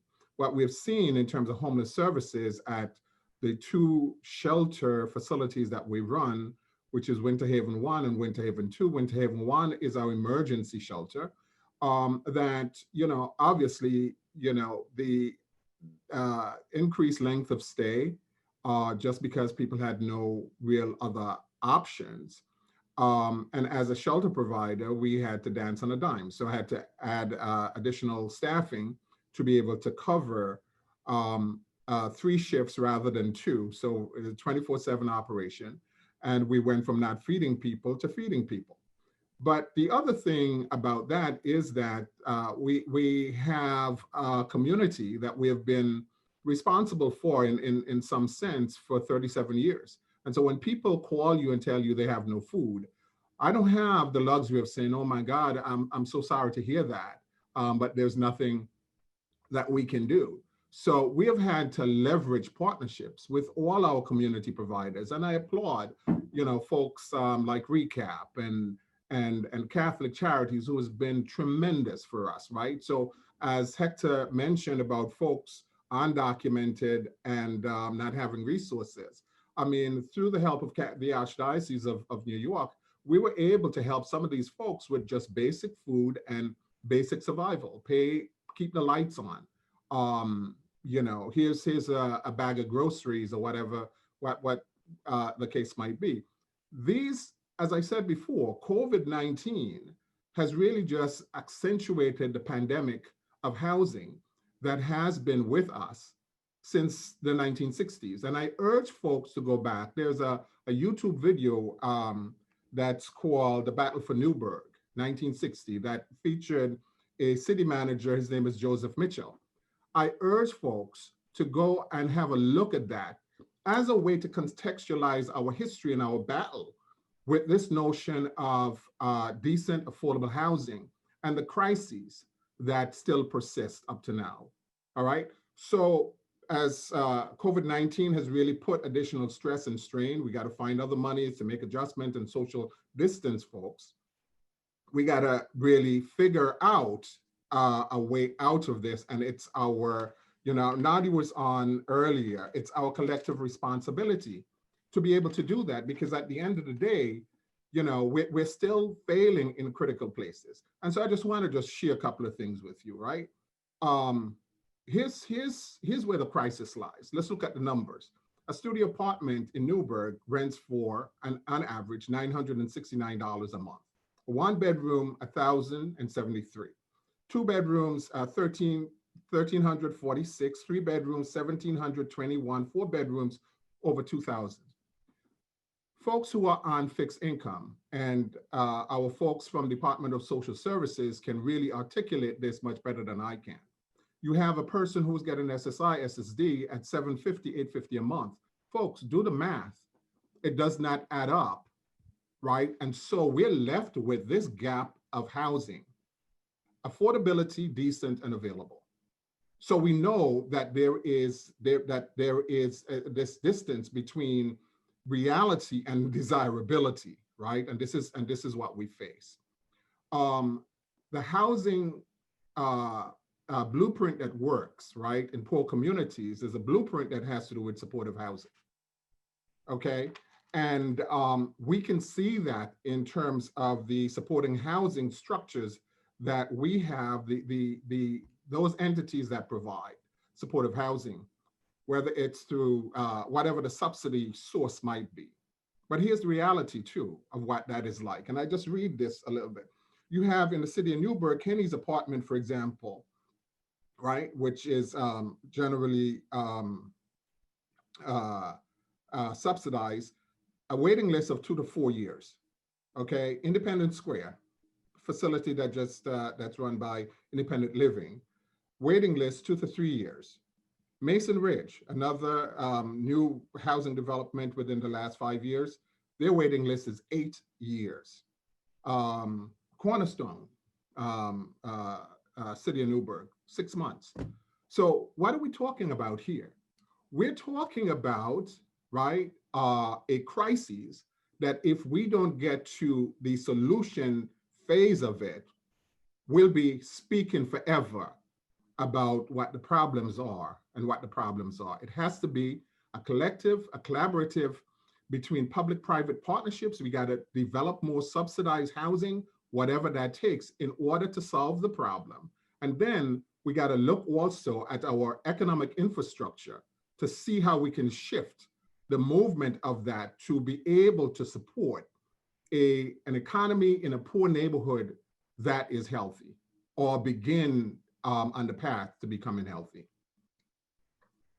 Thank you, Colin. And to kind of continue on that point, I want to bring in Javier into the discussion as we think to talk about, development, housing development perspective for the future, and what the challenges might be. Because I think, obviously there's been a gap in housing pre-COVID. COVID obviously is moving us to a different direction. So kind of what's your take on the development, future development of housing in both counties? Yeah. Well, I guess I did want to respond kind of to like the conversation that's been had already. Just to show a different, another side to the coin, like a more perspective to what you guys are all saying about the way that COVID has impacted families and the way that families are falling behind on rent, falling behind on bills. One thing that we're also seeing too is that, the larger landlords will be fine and kind of make it out of this. But in our region, there are a lot of small landlords that own maybe like 2 units of 2 apartments or at most 3 or 4. And those are the landlords that we don't really know how they're going to make it out of this either. There are resources, there's loan products available to help landlords. But even right now, what we're seeing is that a lot of landlords who are smaller, they don't really know if they're in a position to take on a loan. And so, as bills are not being paid for like a variety of reasons that we're all talking about, there is this like ripple effect on the small landlords in our community. And that is a big portion of our housing stock as well. And like what you said, Freddie, we were in a housing crisis before. We already don't have a lot of available affordable housing. So that's a part of the dynamic too that I think I'm worried about, that people are worried about moving forward. What does this all mean for that chunk of our housing stock, the smaller landlords that might not be able to make it through 2021 based on what's going on? And I guess just to continue on what you were saying about housing solutions, like I said, we were in a housing crisis before this. And so the bittersweet thing that I've been seeing a lot is that a lot of solutions already exist. There's a lot of people in our region who are working on solutions to housing that COVID has just accelerated the issue. It's created an urgency around the issue, and we know that things have to be done sooner than later. But the plus side is that I think in a lot of ways we know what we have to do. I think about in Poughkeepsie, there's the Poughkeepsie Affordable Housing Coalition. Based out of Newburgh, there's the Center for Housing Solutions that Parish for Progress has. I think there's a lot more groups that I'm not even aware of, but a lot of these groups have these conversations about inclusionary zoning coming about. There's already inclusionary zoning that exists in Beacon, I know of, and I think that in other communities we're talking about that more and more. There's land banks in Newburgh, in Kingston. Now Dutchess County is working on creating their land bank. At Hudson River Housing, we recently got a planning grant to look at how to develop a land trust. And so we're in the early stages of that. But with all that to say, we have to kind of lean on that I think we have a lot of experts in this area that know how to deal with the challenge that we're in. It's just about recognizing the urgency that we have right now. And what we see again is the similar issues across the Hudson Valley. Every municipality, I think, is dealing with this in terms of housing construction, affordable housing, and what's the balance, and how do we assure that things are available for the people of our community. The one of the underlying things that I think obviously kind of continues to come up without being said also is, obviously there are access issues, and there are issues with discrimination as well.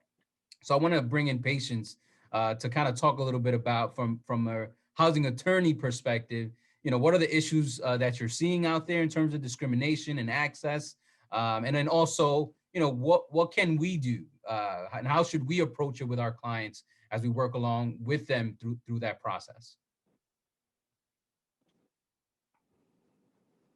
And I think, Melissa, you have to unmute Patience. Sorry.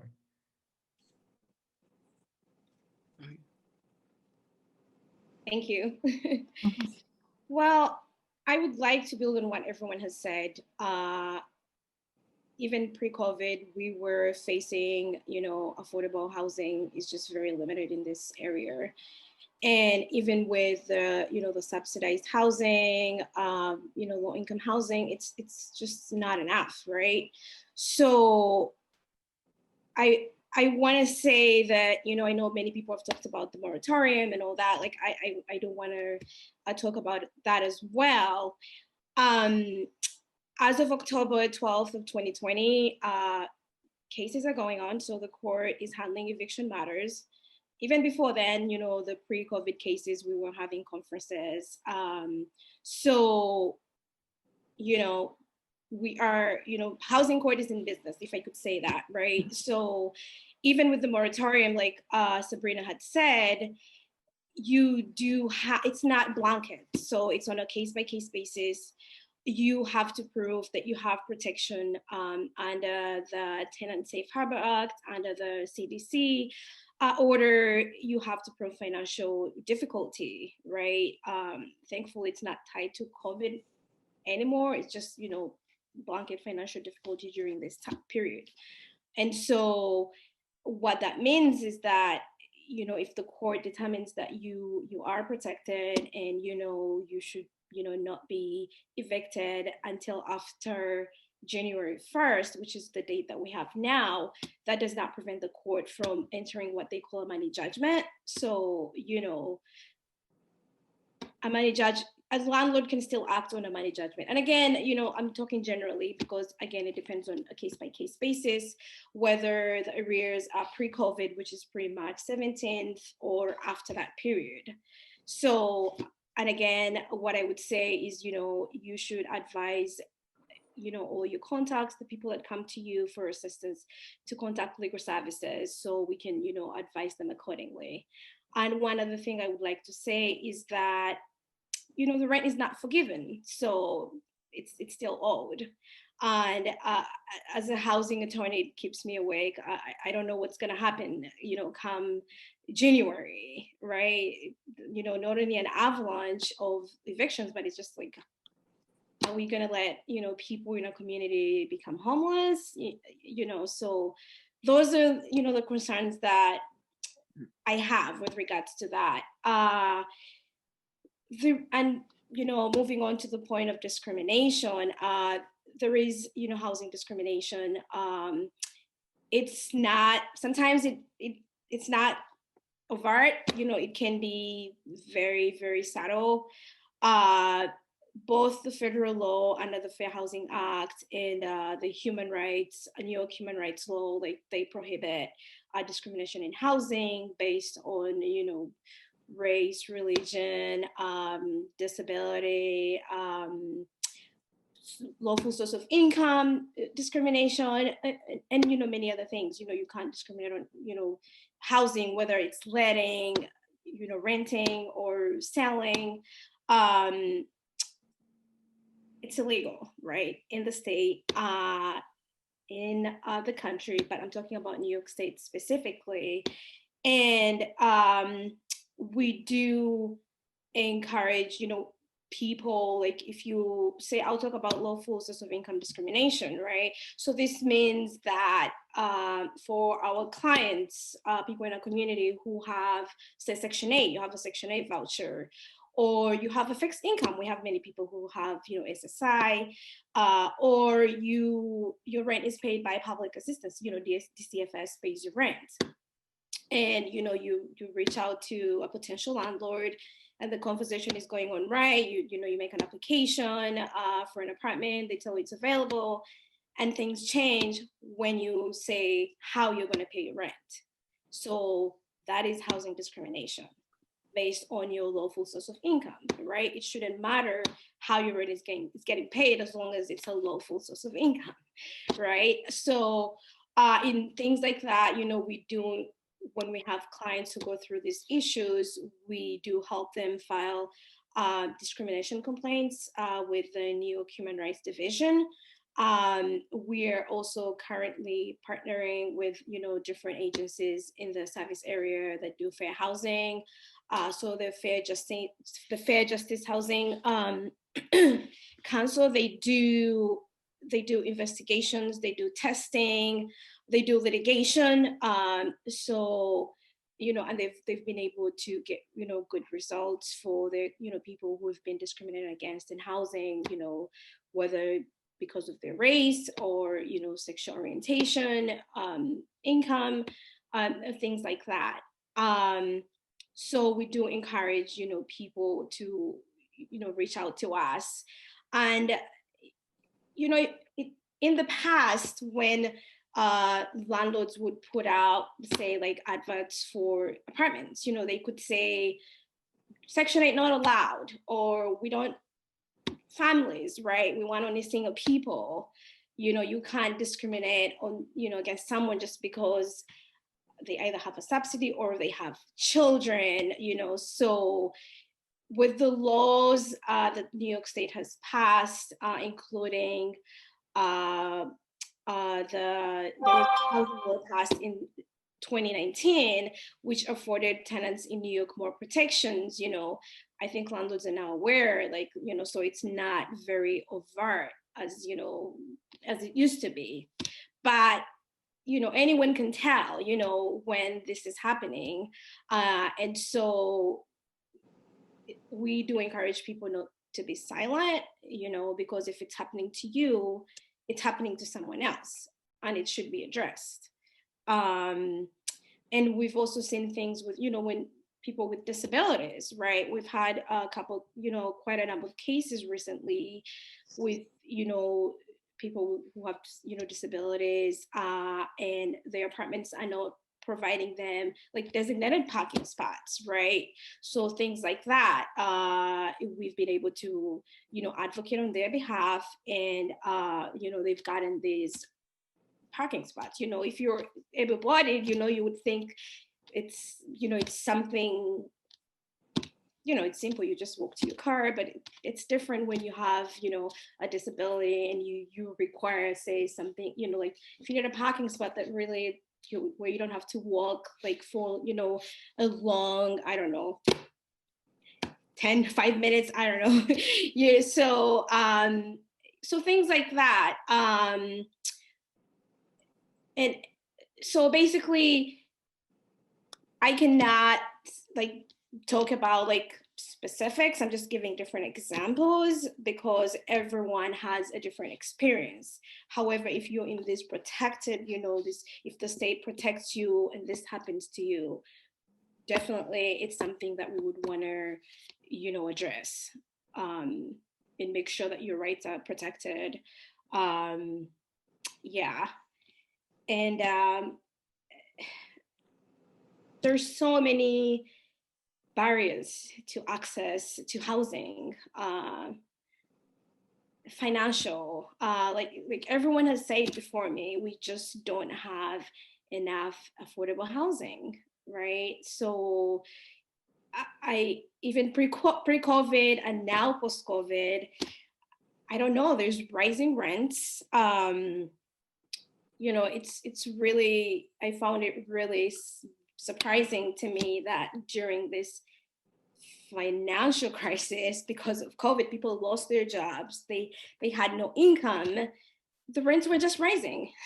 In Dutchess County, I have many clients who call me and say, I'm trying to find a place, I cannot afford an apartment, right? Landlords have been raising rents. I've had tenants who were in Section 8, and the landlord is like, well, I can get, I don't know, $500 extra, $800 extra for your apartment. So I'm going to raise your rent to such an amount that your maximum shelter allowance for your voucher would not pay, right? Most people, unfortunately, live in private housing. So if you live in a private house, the landlord can raise your rent, right? There's no law against that. The law just says that if a landlord is going to increase your rent by more than 5%, they have to give you the notice, a requisite notice, depending on how long you've lived in, in your apartment. So it can be a 30, 60, or 90 days. And once they give you that, then, that's it. All you have to do is basically find a new alternative. And what people are facing is that new alternative is really, it's not there. It's very rare. So these are things that, we're facing. Many of my clients are facing that, and just coupled with everything going on with COVID, just the stress of trying to find an apartment that you know you cannot afford, and then you're just worried about being evicted, right? So even when you go to court, you know, once the court process is over, like, you're still gonna have to move. And so I think, yes, we need to find solutions. Otherwise, we're going to talk and talk and talk. I know that Sabrina was talking about, you know, the shelter supplement, like for people who are in public assistance. You know, I think Orange County has that, and, you know, Dutchess County has that for singles, and, you know, I think Sabrina said that they're still waiting on approval for their families. So that would be great if we got something like that. And I know this is only in the city. I think it hasn't come up. It just from Worcester to New York City, they have rent stabilized apartments. So tenants have a right to a renewal lease every year, and rent can only be raised a certain amount of time. Amount, so it can't be that much, which is good. So it keeps people in their homes, and they don't have to worry about, you know, what our clients up here have to worry about with, you know, they don't have security. If you live in a private apartment, you're not entitled to a lease, and the landlord can just decide to terminate your tenancy, not renew your lease, and there is nothing that you can do about it. So I know with their, you know, localities would have to vote on, like, you know, whether they want this rent stabilized apartments. So maybe that's something for the community to engage in, people who do community organizing, tenant organizing, you know, all stakeholders, to see if that's something we would want for our communities to, maybe as one of the solutions, you know, for affordable housing. Yeah, no, thank you, Patience. You know, there's, I certainly, which kind of ties to my next question, but before I get to my next question, I do want to put a plug that obviously, you know, shelter and housing is a human right. And as, you know, in terms of reaching out, feel free to, I think, you know, Inaudy would agree with me, to reach out to Orange County Commission on Human Rights or the Dutchess County Commission on Human Rights. I think as a member of the Dutchess County Commission, I think, you know, part of what we want to do is also inform landlords on some of this information. As Javier said, a lot of them, you know, have started this in very small ways, and are navigating it as a different journey for them. So I think it's also kind of our due diligence to communicate what are the laws of the land per se, right? And what are the do's and don'ts, and how can we support each other in our community along that process. So for my last questions, before we get into some of the questions from our audience, you know, I'm a person that likes to do things. So I tend to go to a webinar or a session, and I kind of leave motivated, and I want to change the world one day at a time. So what I will pose to our panel is, what can we as individuals do to support these efforts? What can we do as an organization that we may be a part of? And what can we do as a community together to kind of move the needle forward in terms of equity, access, and housing as we, you know, continue to move forward? Obviously, COVID isn't going anywhere anytime soon. We know what the new year will bring. So with all that, what can we do to better the situation of housing in our communities? So I'll kind of let whoever wants to jump in at this moment. You can either raise your hand or just jump right in. And I think Hector and Terry, you're still muted, so if you need to be unmuted, just say so. Oh, yep, you can unmute them if you can. Okay, in Orange County, one of the things that we're working on is really a coordinated response with all of the stakeholders here in Orange County. So, and this is, we've been doing a real lot of work around this, where community development, and I know Nicole is on the call.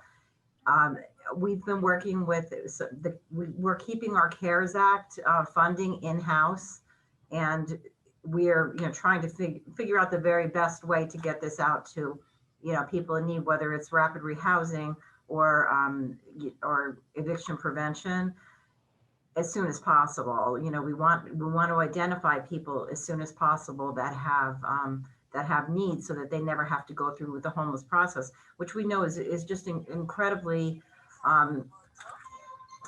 which is incredibly stressful for people, and just so disruptive for people that are already going through what they're going through, in children and families, and people with mental health and substance abuse issues. We're just dealing with all of that, and we want to make it as seamless a process as possible for people to get assistance. So one of the things that we are looking at through our COC, our Strategic Planning Committee, too, is to have a kind of a centralized response where stakeholders, say anyone that might have a pot of money, because there's many people that have different pots of money with different eligibility criteria, but instead of sending a person, say, listen, I can't help you with this, DSS, because we, have a pretty low level of income, needed to be able to assist.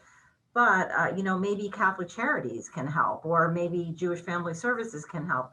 So instead of doing that, kind of bringing everybody to the table so that we can talk amongst ourselves about eligibility and who can assist as a panel, say, as a SPO, a single point of access. And I think that when we talked about this Monday, the Dutchess is doing something similar, where we're taking it more upon ourselves to make sure that people that are already overwhelmed aren't given 20 different places that they have to run around to get assistance. And I would say that even if the people that don't have a pot of money to expend, still you're the ones that are seeing the people. You're the ones that are working on the front lines with folks. So we want to be able to get information out to everybody as to how you get your consumers to be able to access the dollars that are available. And when we're looking at the CARES dollars, and we're looking at that particular funding that's aside from DSS funding, we are looking at vulnerability indexes and who, speaking to what Inaudy was talking about before, who's been the most impacted by COVID, who are the most vulnerable families and individuals in our county, and putting them kind of up higher on the list of people that we need to immediately assist. How long they've been homeless, what vulnerabilities, which maybe living in a area that's been particularly hard hit by COVID. So I think I went off topic a little bit, but there's just so much involved in what's going on right now. So I apologize for going off topic, but no, I think you hit some great points about obviously collaboration, being able to share information within each other. I think obviously we all know that we try to cover all bases, but we can't. We don't have the resource to. So how can we partner a little bit stronger to address that collaboratively? I think that's really kind of the sense that I got from your comments. So I appreciate that. Anyone else? Yes. So from my perspective, just to simplify it, I think I agree with a lot of what Terry said. From an agency standpoint, what can you do if you're an agency? I think the bottom line is join the conversation and connect to your housing consortium. Every county has a continuum of care consortium. And if you're interested, or if you serve a population that is dealing with homelessness, then you need to be at the table. It's just that simple. Because the key is really to do this collaboratively. One individual agency working on its own is not going to be as effective as everybody coming together and sharing their resources. So that's from an agency standpoint. I think from an individual, I'd like to touch on something that we haven't touched about or discussed yet, but I think we need to speak out. I think we need to practice what we preach as an individual. What we see a lot, and I'm sure you all will shake your head and say, yeah, that's true, is everybody wants to do something for the homeless, but you'll get not in my backyard, right? That is a problem. And when you have these types of issue, and you talk about affordable housing, and you need affordable housing, the way our zoning is structured, the way our communities react when you want to have affordable housing within that particular community is an issue. So from an individual standpoint, I think it's important to speak out and to really address this form of serious discrimination. And unless we start doing that, I mean, we are just gonna keep revolving the cycle. That's my personal opinion. Thank you, Sabrina. Absolutely. We have to dismantle kind of those biases that, you know, kind of live within each of those groups that we talked about today. And focus on educating ourselves along the way to be able to share that with our colleagues and community. I'll add, and I was gonna just chime off. Sabrina basically said something that I was thinking about as well. I feel like the one thing that we can all do is like educate ourselves more about the community-wide benefits of affordable housing. And just to correct those misconceptions, I think there's a misconception that affordable housing is only for people of low income, only benefits low income people. And Inaudy talked about those social determinants of health. That's a really, really good example of the way to think about housing as a community-wide benefit and affordable housing as a community-wide benefit. So I think that the more we can learn to talk about those issues, we can deal with those misconceptions. Because I'll just say from our perspective as developers, we're in those rooms, we're in conversations with people who really don't understand housing. So it's real that there's a lot of people out there that have that stigma. And I think we all need to get better at addressing it when it comes up so that we can move faster and move forward. Yeah, man, appreciate it. So Melissa, let's kind of get to some of the questions that have been posed. I unfortunately have not been monitoring it rather than paying attention here. I see 63 comments. There's no way I'm going through all of those. So I will defer to you.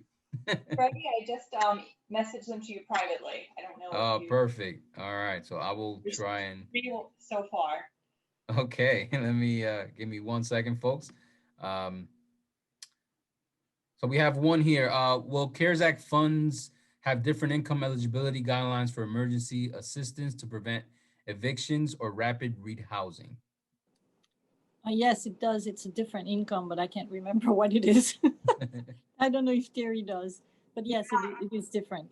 The CARES Act money that we have in the county is the COVID monies, and that's 30%. Nicole, please let me know if I'm incorrect, but that's 30% of AMI.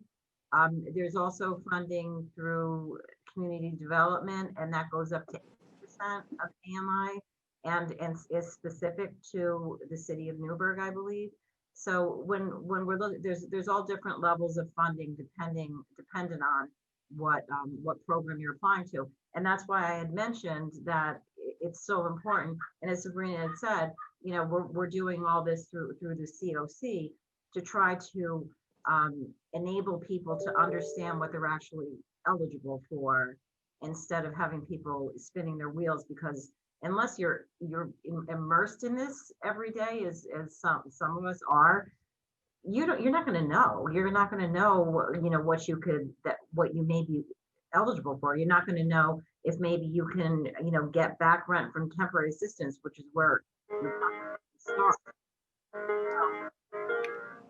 don't know what that is, but so yeah, there's many different eligibility levels, and that's why I think that both Dutchess and Orange are looking at doing a SPOA or a single point of access type of model so that we can assist people in navigating that. Thank you, Terry. Next question. This was for Javier. You know, with the cost of construction materials and construction in general, is that impacting the ability to build new affordable housing? Yeah, definitely. That's one of those things that's been going on pre-COVID. Like construction costs have been going up in this region, probably around the country for years now. But now with, you know, we were already in a housing crisis. Now we need, it's even more urgent. But yeah, we still haven't dealt with that issue of construction costs and the way they're rising. And I would say really the impact again for that, it specifically affects a lot of smaller and local developers. Costs are so high that it's very hard for like natural affordable housing to like occur. Like if you just want to, as a person, want to buy a building and develop affordable housing, or buy a vacant property and renovate it yourself and fix it up, when you get through the construction, you definitely will have taken out a loan, and the numbers aren't going to work for you to be able to rent your unit affordably, based on just the construction costs. So Hudson River Housing, we're one of those. We have the benefit of being a large affordable housing developer. We have the capacity to apply for state funding and get subsidies that make it so that we can take out construction loans.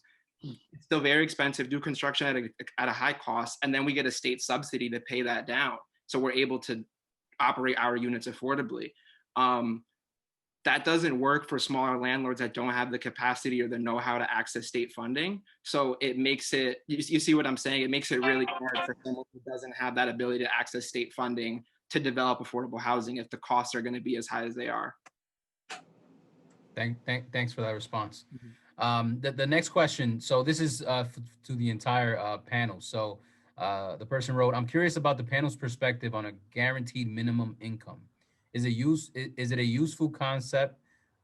Sorry, it's moving here. Is it a useful concept to consider as part of the solution, or is it distraction from the more immediate efforts needed? And I'll open it up to anyone on the panel. Can you repeat it one more time? I think I missed the first part of it. Sure. I'm curious about the panel's perspective on a guaranteed minimum income. Is it a useful concept to consider as part of the solution, or is it a distraction about the more immediate efforts needed? You know, in some ways, I think it's a distraction, because people making $15 an hour are still not going to be able to afford a decent live in Orange County. There, you know, it's just, unless they're working several jobs. And I think that this is what the conversations we have all the time, right, Colin, too, you know, we just have these conversations that, you know, even we have so many people that we work with that are out there working every day, and even making, you know, minimum wage or even $15 an hour. I think it's still going to be very difficult because of the lack of not only affordable housing, but also working class housing, people making, you know, people making, you know, low earners, basically. I think it's a larger conversation, you know, having to do with what's the economic balance, right? So, you know, a minimum kind of or a set income pattern in and of itself it's great, but if the other economic indicators are through the roof, right? So, you know, cost of living is through the roof. The rents are so incredibly high, as we're seeing them in like the city of Newburgh. If the other things are out of balance, then that doesn't really begin to solve the problem. We really have to, it's a meeting of the minds, you know, with government, but with private ventures in terms of how do we balance this, right? So for example, if landlords in the city of Newburgh are paying through the teeth in terms of taxes, right, then in order to balance their budget, you know, the rent has to be a certain, you know, at a certain level. And if it's outside of the margins of the area median income, then we have a problem. And this is essentially what we are seeing, that there is an imbalance, and we got to really come to the table. Subsidized housing certainly helps the scenario a great deal. But we got to really speak about the larger issues, right? Having to do with employment, unemployment. You know, what are the rates in the city of Newburgh? How are we attracting new businesses? How do we balance that in terms of what's happening? And then we have the fluid movement of folks. You know, folks are leaving the city, coming up, and they're buying the real estate, and you can't blame them, you know, because it's an economic opportunity.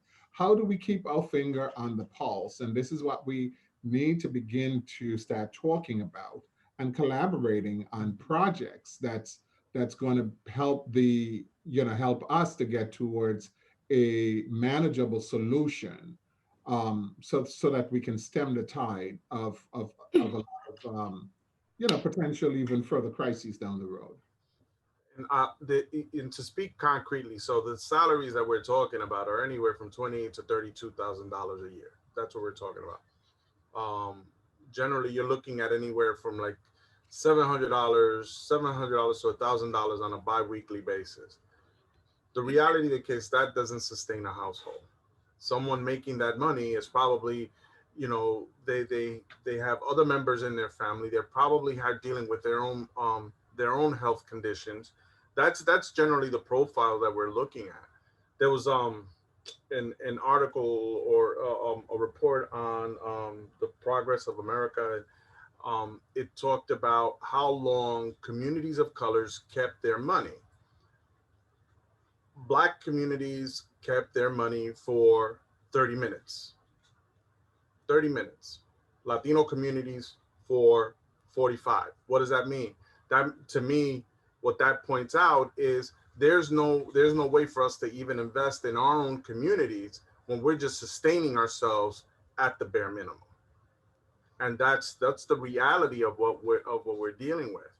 I was looking through some reports, and I was looking at how my dollars, helped out, residents in Orange County.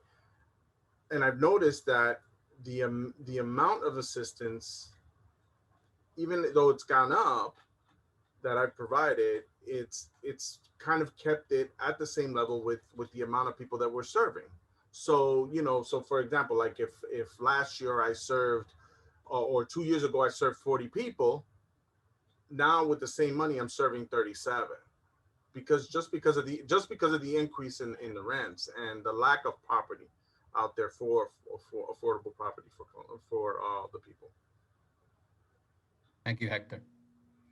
So Melissa, any other questions? I don't see any at this I just wanted to share the question. Actually, it makes me think of, I watched this webinar the other day, early this week, where the speaker talked about solutions to housing, and they like categorized their solutions as like 3 S's of solutions to housing. And they talked about supply, so like creating more housing; stability, which is like preserving the existing affordable housing; and then subsidy, which is about creating those opportunities for people who have no access to housing to have access. So supply, stability, subsidy. And I think like that this question in particular talks on that like subsidy piece.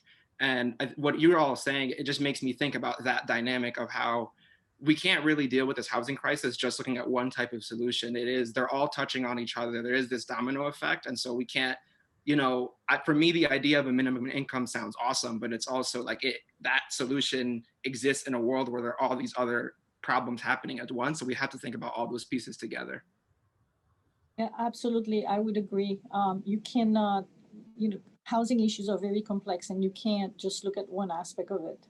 And I like this supply, stability, subsidy. That's, but I think you can't look at supply and supply alone, and you can't look at stability and stability alone. And certainly, subsidy is not a long term for everyone. It's just not. You want to be as independent as possible and as stable as possible. But the current market, we don't have that, and I think that's what we need to work towards. Looking at all of these aspects, which is again why I think every agency has a role to play. Maybe your agency cannot play a role in subsidy, but perhaps in stability, perhaps in supply, and ultimately every single one of us as individual certainly have a voice.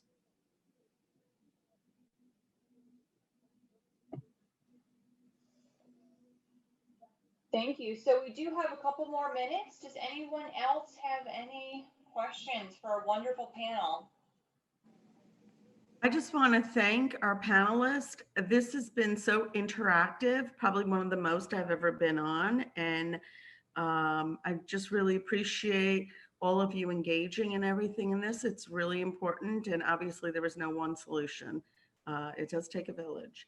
But thank you very, very much. I appreciate all of your time and input into this. Thank you.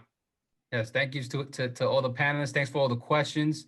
I think we all realize that, again, it's not a one-side issue.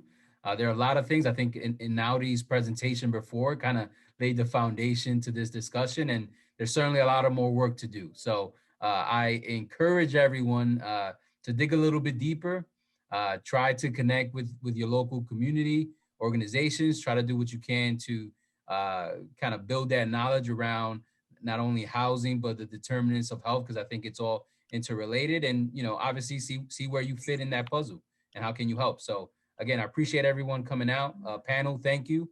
Really appreciate it. And we'll kind of go from there. Melissa, I'll hand it over to you. Thank you. Thank you, Freddie, and to our exceptional panel, to Colin, Terry, Sabrina, Patience, Hector, Javier. Let's give them all a round of applause.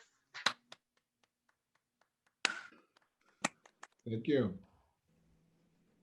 Thank you. That definitely gives us a lot to think about, a lot to add into our, upcoming request for proposal, and just really, like Jeannie and Freddie said, just an incredible and engaging conversation.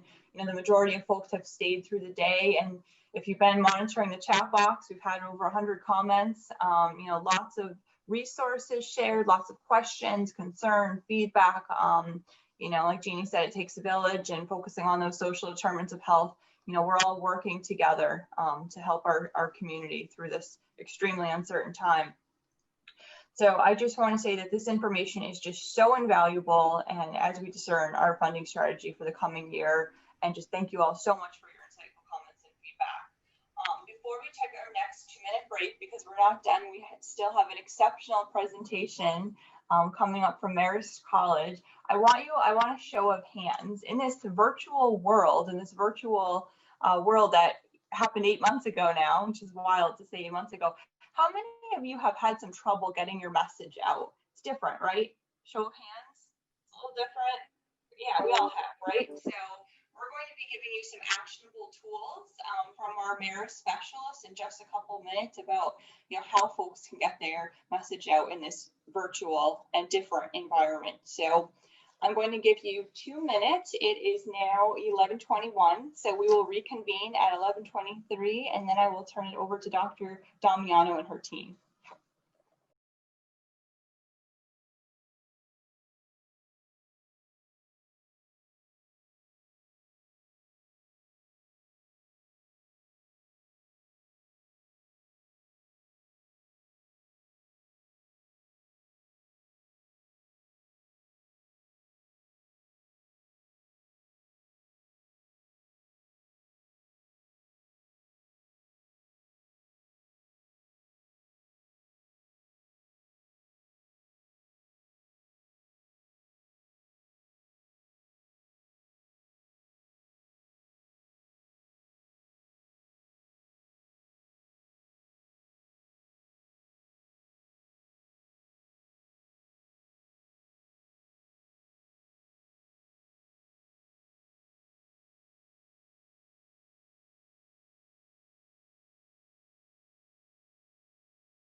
And we still have 106 of us for this last session, which is excellent. We're so thrilled that you were able to stay through a lot of your day, and it's just been such great presentations from Inaudy, from our expert panel. We're just so appreciative of you spending your time with us today, giving us your feedback as we move into our 2021 funding cycle. So I'm just trying to find Dr. Damiano on my screen, and I'm going to introduce her.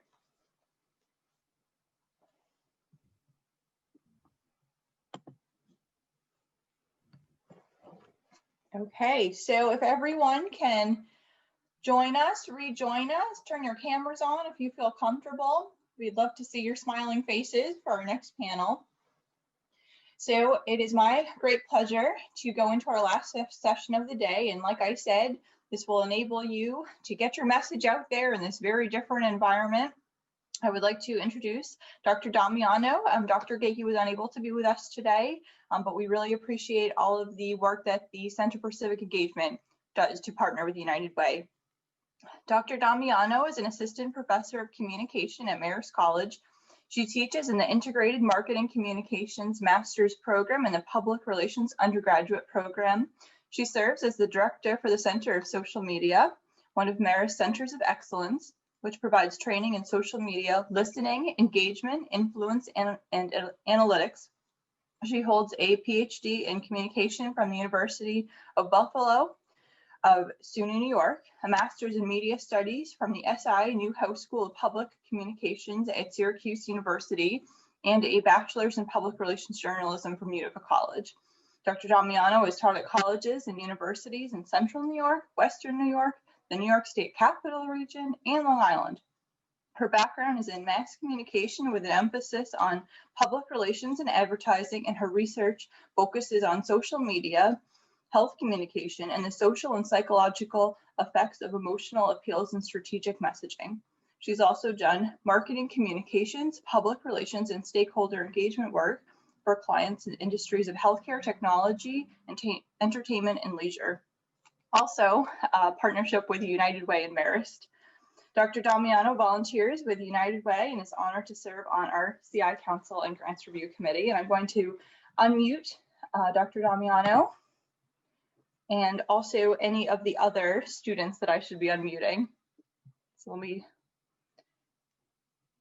you just want to let me know their names, and I'll make sure they're also unmuted. And I think we've got everybody on. So we've got Abby and Chi and Lauren, Georgia, and Taylor. And I can type them if you.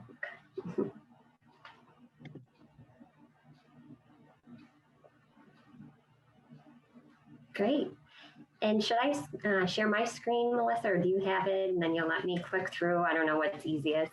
Sure, let me make you co-host so you have the ability. I'll just find you again. You ended up on a different screen now. Oh, yeah. Here you are, great.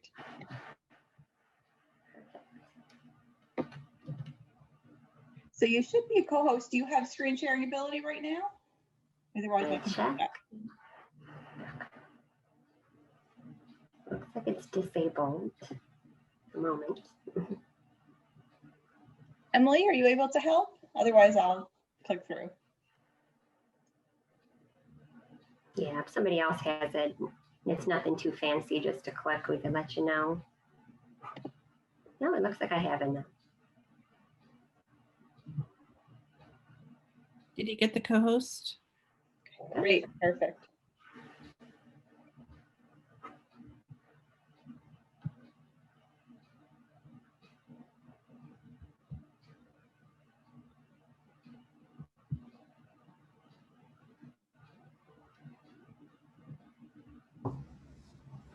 And I'm just loading the PowerPoint right now, so hopefully everybody will see that momentarily.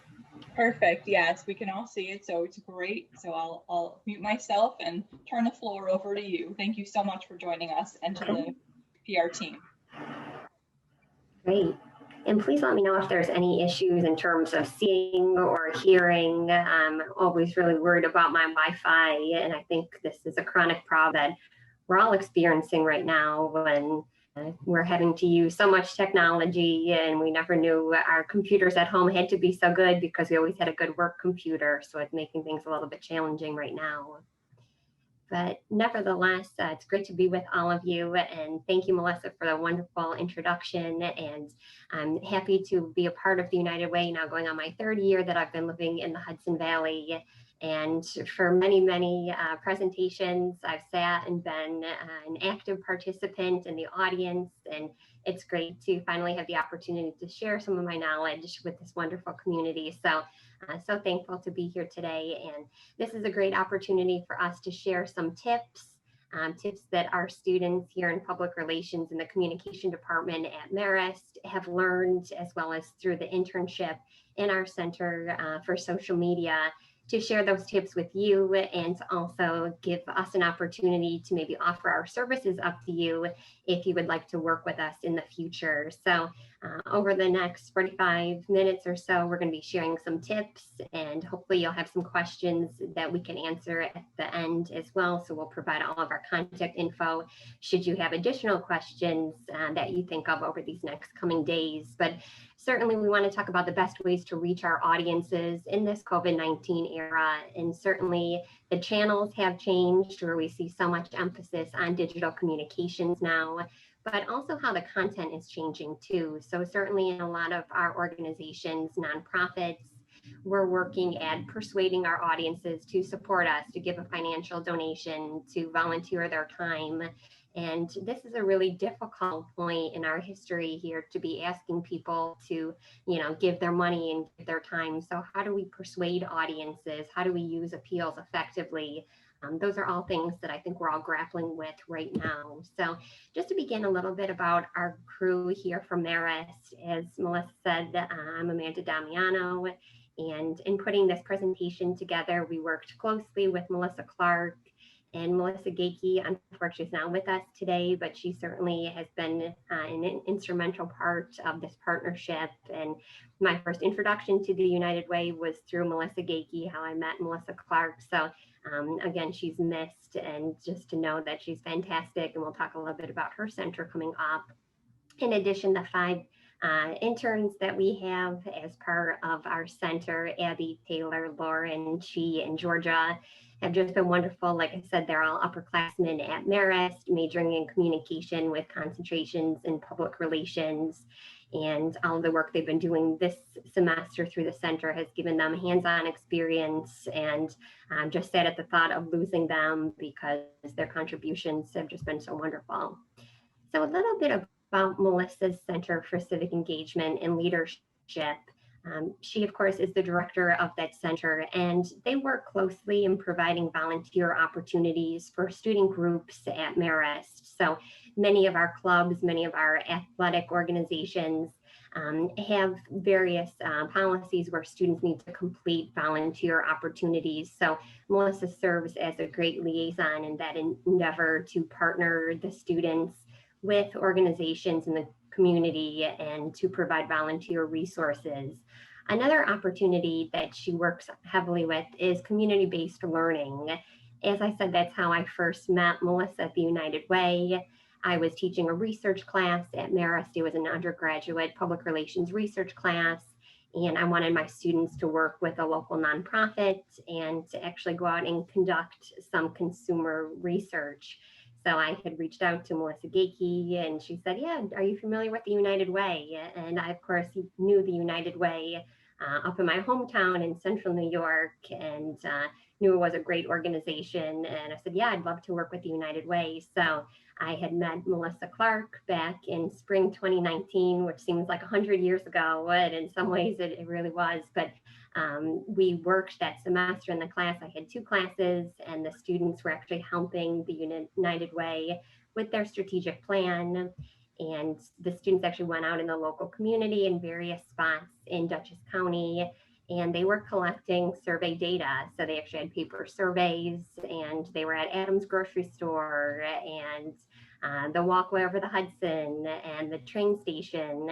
And we had a whole bunch of United Way tchotchkes to give away, and Marist had given some tchotchkes as well too. So it was just a great opportunity for the students to get out and about, to practice their research gathering skills, and of course, to help an organization like the United Way. So that partnership would not have been possible without Melissa's Center for Civic Engagement and Leadership. So as I said, she's not with us today, unfortunately, but certainly if you'd like to talk to her to see how she might help with any of your volunteer endeavors, or if you might want to be a class client for any discipline at Marist, not just communication and public relations, please reach out to Melissa Gakey. That's her information listed on the screen. Moving along a little bit to our Center for Center for Social Media is the center where I serve as director and where our 5 interns are interning this semester. And our Center for Social Media was actually established in 2017. And the whole purpose was to turn young people who are these relative digital natives into strategic users of social media. And we find that in many classes at Marist, no matter what the discipline is, we oftentimes assume that young people know everything about social media and we don't know how to do it and we don't have to know how to do it because we've got them. But that's certainly a misconception. And the whole idea of just because these students grew up with the technology, we need to work with them so we could all learn how to be strategic users. So that was really the mission, and that remains the mission of our Center for Social Media, to make sure that students can strategically use social media, whether that's through social media listening efforts to find out what people are saying online about your organization, to interact with them online, to actually have the engagement where people are asking questions and leaving comments and being able to respond to them in real time, and being able to analyze what does it all mean over an extended period of time. So these comments, these likes, what does that mean in the grand scheme of things? How do we compare to our competitors? So the software that we use in the Center for Social Media is called Salesforce Social Studio. And it's an expensive software. Thankfully, Marist has provided the subscription for us and has covered the cost. There are, of course, similar softwares that are cheaper, some that are even free. If you look at something like Google Analytics, that of course provides similar statistical tests of social media conversations. But we of course have this software, so we work as much as possible with clients on campus as well as clients in the local community to use this software to see what people are saying about a certain brand, a certain industry, or a certain competitor as well too. And the software Salesforce Social Studio allows us to publish content, to engage with our followers, and to analyze the content. So some of the work we've done in recent time here, and our first client walkway of the Hudson, and I believe here are our images coming a little late, but better late than never. So we of course worked with the walkway over the Hudson last fall, 2019. They were our client for our Center for Social Media. And we found that a lot of communication on social media involving the walkway over the Hudson was people who were out for their daily walk, their daily run, their daily dog walk. And they, of course, would go on the bridge, snap a picture, come home and post it on their social media, whether it was Facebook or Twitter or Instagram. So that essentially was the extent of the interaction that the walkway over the Hudson was having with their audiences. And certainly there's so much more that can be done there. So we started using Salesforce Social Studio to look at some of the statistical analyses and where the walkway over the Hudson was in the grand scheme of social media, what people were saying on the World Wide Web about the walkway over the Hudson. And these statistical tests are all pulled from the Salesforce Social Studio software. And you see that in terms of posts, right, there was a decrease over this period of time we were looking at. A lot of content was coming from Twitter.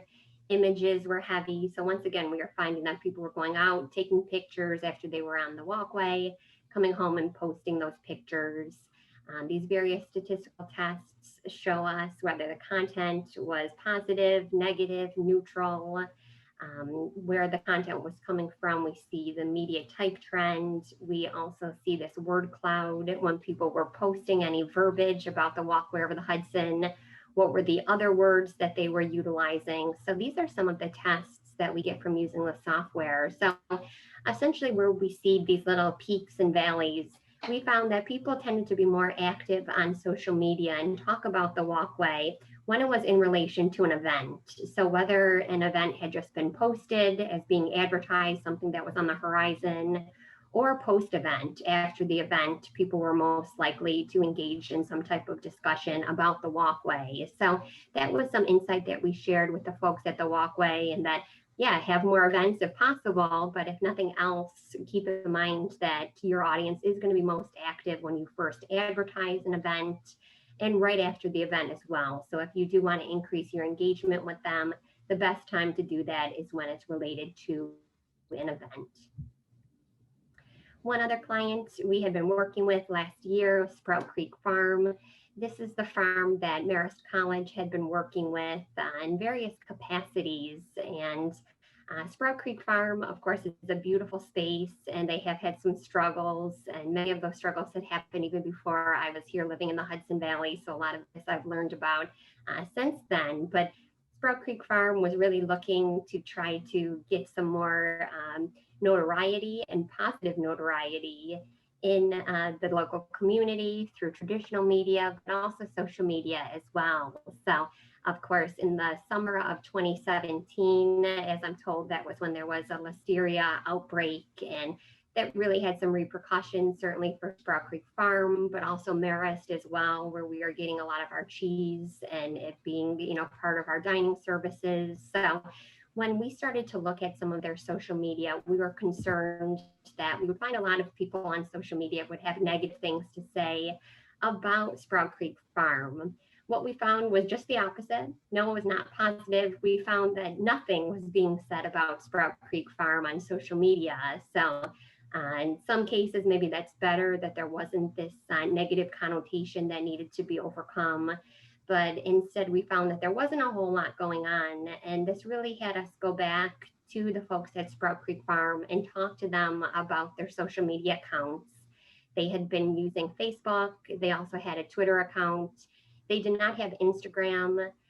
So this was really bare bones with this client, where we spoke with them and we said that's really, how do you begin gathering a social media presence, which is where I think some brands are right now, where they maybe were not using social media before, and now it's become something that's critical in this COVID-19 era. So we gave them some tips and tricks to get started with their social media. And we have not, checked in with them this semester just because things are so hectic right now, but hopefully they've been able to expand their social media, because they really have an opportunity, if things are at the ground level, that there is no negative connotation at this point, according to our social media analysis. It's a matter of just getting their voice out there. So there's an opportunity to move forward. So taking us through the panel and where we're at right now, certainly communicating in this COVID-19 era is critical. And this article that I have come across just shows the, extreme push for digital communications, where we're seeing an accelerated digital communication strategy by an average of 6 years. So in all of the digital technology that would come over a 6-year period, we see that happening now immediately in real time. And as a result, organizations have to adapt. And no matter how small these organizations are, even if it's a communication staff of one person, it really behooves all of us to try to look for a digital presence and to expand our digital footprint, knowing that our audiences, even if we do have an older audience, that many of those folks who are media traditionalists, who are not using social media, now they suddenly are. And anecdotally, I can just think about my parents, who are just dear people, in their early 70s, and, very involved with their traditional media, and they're not social media people at all. But of course, this pandemic happened, and the simple things like going to the grocery store can be really scary for them, and to the point that it could kill them. My mom is a type 1 diabetic. So now my parents go on Instacart, and they go on Walmart.com, and they use their Walmart app, and they place their orders for grocery pickup. So even our audience, if they are tending to be more of a traditional media audience and an older audience,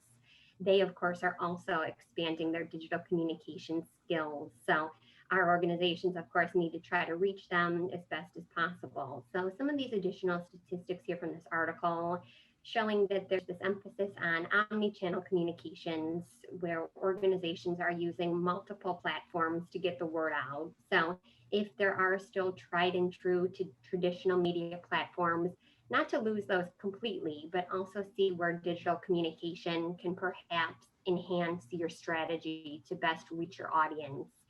And interestingly enough, the whole idea of easing of barriers, right? That's always the excuse that we use when it's something that's new and different to us. Something like integrating a digital communication strategy. We'll say, well, it's going to take a while for the boss to approve, or, well, traditional communication has just been so effective, or, if we had more people, or if we had more time. Those are always the excuses that I've heard and I've used in various situations as well too. But we had actually seen an easing of barriers as time has gone by, where people say that, yeah, lack of time, 34% of people say, no, we can no longer use that excuse. The reluctance to replace legacy software, 35% say we can no longer use that excuse. There's no time like the present to actually change this up and to reach our audience as best as possible. So with that said, we are going to get into some of our individual presentations by our students, and certainly as we have questions, I'll be monitoring the chat box, and hopefully we'll have time for a Q&A at the end. So our first is going to be Taylor, who will talk about setting up an Instagram account.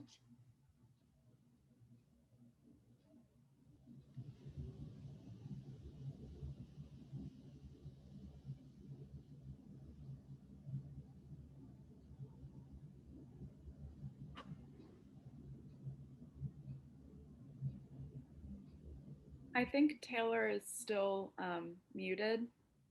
Okay, thank you for that. I'll take care of that 1 second. Okay. Thank you.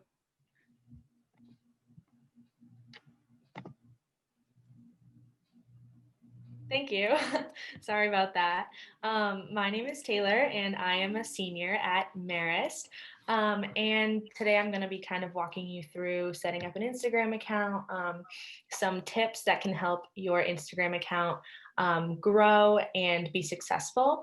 So it really is so simple to set up this account. It really should only take about a minute or two. And Instagram is really important for people to have nowadays because it is a platform that people of all demographics are using, from younger to older. Everyone is on it. So it's a great platform to be on and a great way to get exposure for your organization. So first, as you can see on the left side of the screen, you can log in with your Facebook account if you already have one, or if not, you can log in with a mobile number or email. And it's really important to make sure that this is an accessible one, because a lot of times Instagram will reach out to you in case maybe someone is trying to log into your account, or if you need to change your password. So it's important to make that one that you have easy access to. Next is your full name. This is going to be seen on your profile, so it's an important one to make simple, make it easy for people to find you. And that is the same for your username. This is very important because it's something that everyone is going to see. You can use underscores, numbers, and periods in it. And it really helps people find your account when they search you in the search bar. And you can change your name and username later on, but changing your username often isn't really advised because it makes it difficult for followers or people trying to look you up in the future to find you. And then last is just your password, something that you can easily remember and write it down. And you can also change that later. And then next, it's going to ask you for your birthday, which this is just so they know that you are old enough to have an Instagram account. And then after that, it's done, and they'll give you a list of suggestions of Instagram accounts you can follow for inspiration, to get photos on your feed, and so on. And you can switch to the next slide.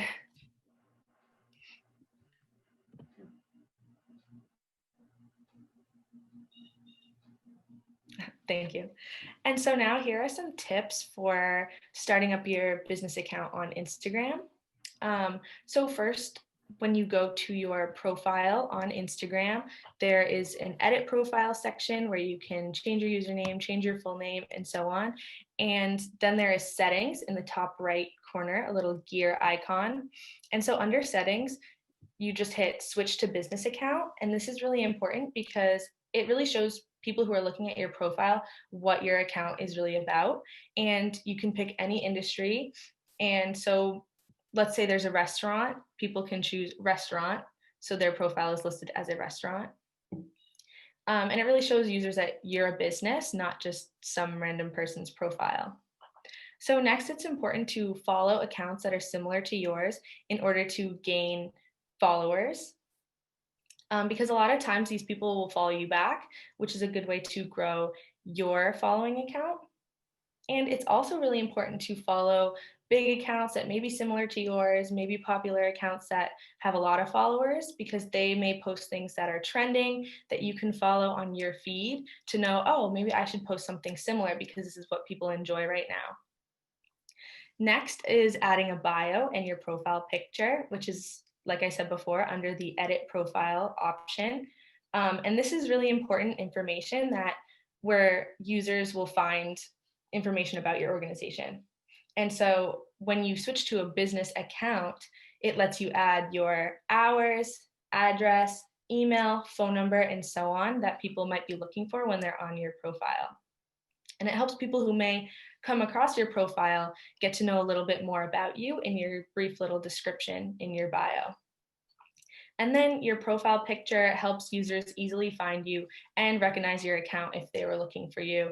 And this can be easily added in with a recognizable photo or your logo. Next is the link in your bio for your website. This can be easily added again through the edit profile. And it gives users easy access to your website while they're in the app. And this is also important if someone comes across your Instagram account and wants to maybe look at your website, browse it, see what you're all about, they can easily do that right through your profile. Next is posting content, also with relevant hashtags, so your post can be noticed. So posting makes people want to follow your account. If you have no posts, then it's not very likely that a lot of people will follow you. And make sure your content is relevant and enjoyable so people will enjoy following you, give you likes and comments. And make sure to include important info, updates about your organization, and so on that people like to keep up to date with. And also get your followers engaged and involved. It's good to ask questions to your followers, so it'll make them want to comment, like, and engage with your organization. And then using relevant hashtags, Georgia will get into this a little later, but it helps your posts get noticed when you add them in your caption, in comments, and so on. It helps you gain more followers. And sometimes you can even go into search these relevant hashtags that have to do with your organization, and you can go through and like and comment on these photos. And this can gain you more followers and expand your network by interacting with these profiles that you wouldn't before. And then lastly is interacting with your community and people you follow by liking and commenting on their posts. So really, if you just go through your homepage, your feed, leaving likes, people will often like your photos back. Leaving comments, people will often comment back, comment on your photos in return. And this is a good way to also gain these mutual followers. It's engaging with your community through these followers is a good way for people to know that you're not a robot account, like you're personal, you're interacting with people, and so on. And even responding to your own comments. If someone comments on one of your posts, responding to them, if they ask you a question, and so on, is a good way to interact with your followers so they want to keep engaging with your Instagram account. So this will all help people enjoy following you and really help starting this Instagram account for your organization. Thank you.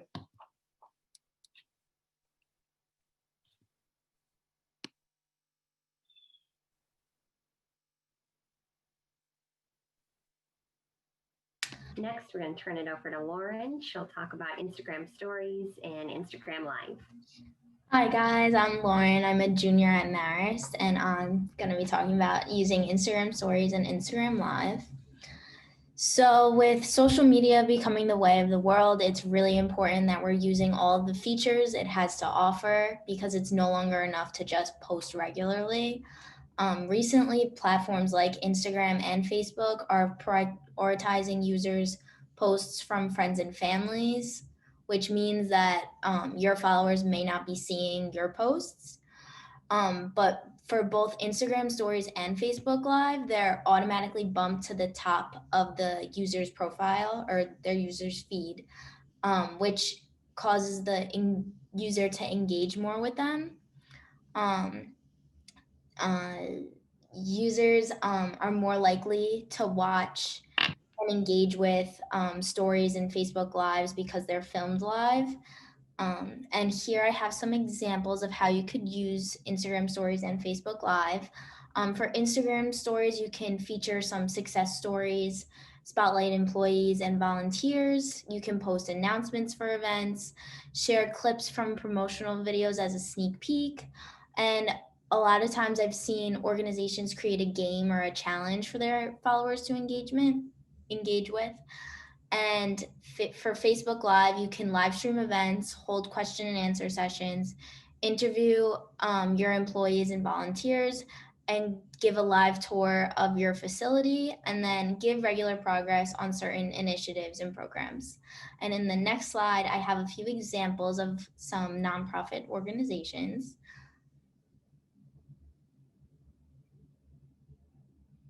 So all the way to the left, I have a little challenge that UNICEF created.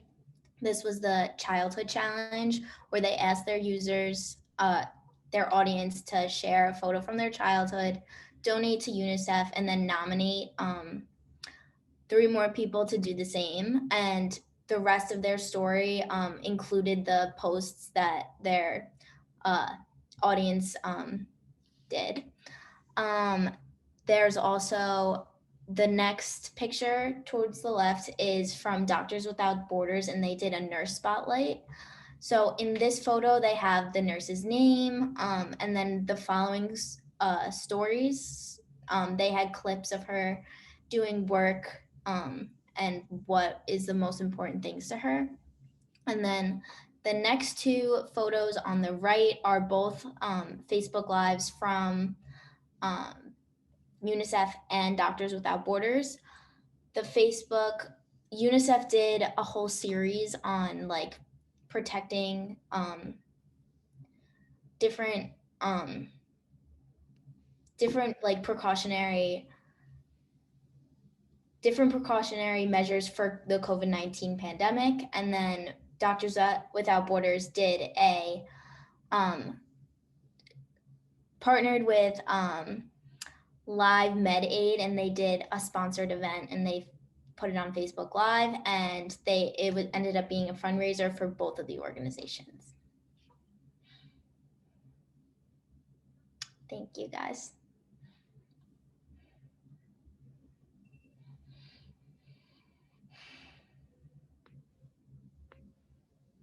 We'll turn it over to Chi now, and she'll be talking about shooting video on a cell phone.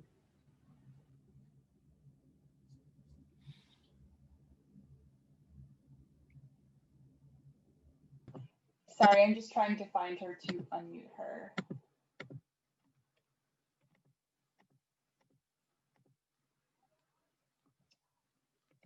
There we go. Okay. Hi, everyone. My name is Chidera. I'm a senior at Marist College in the communications department. And I'm just going to be giving you guys some tips and tricks on how to shoot a video on a cell phone. I know it may seem very simple, but it's a lot more than just hitting record. And some of these things can help you kind of enhance your videos. So first off, a very simple step is making sure that your lens is clean. This will help the clarity of your video, whether you're shooting from the front camera or the back camera, just using like your sleeve or the end of your shirt to just clean off any like dust or anything that would get in the way or distract in the video. Next is orientation. Shooting video either horizontally or vertically can help the engagement of your videos on specific social media platforms. For example, YouTube, the way it's set up for horizontal video. So it would be important if you're shooting a video for YouTube to make sure that you're shooting in horizontal. But if you're shooting for like Instagram stories or Facebook Live, making sure that your camera is vertical is an important step. Another thing is lighting. Natural lighting is always the best, but for example, if you're shooting like a video in the middle of the day and the sun is directly above you, it can cast kind of unflattering shadows on your face. So the lighting may not always be the best. So people suggest shooting at times that are maybe earlier in the morning or later in the evening when the sun is at an angle, or shooting inside with facing a window, or a regular light is always good.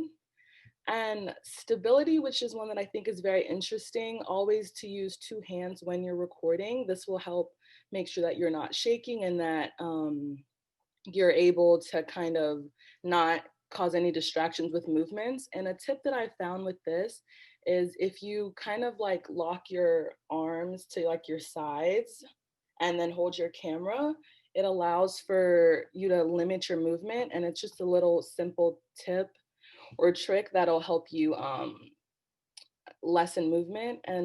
Or investing in a tripod is always another way to lessen movement and to create a more stable video.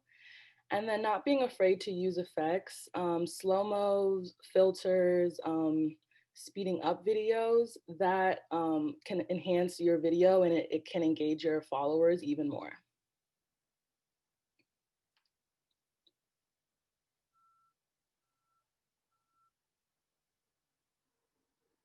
And these are just some tips that are specific to certain social media platforms.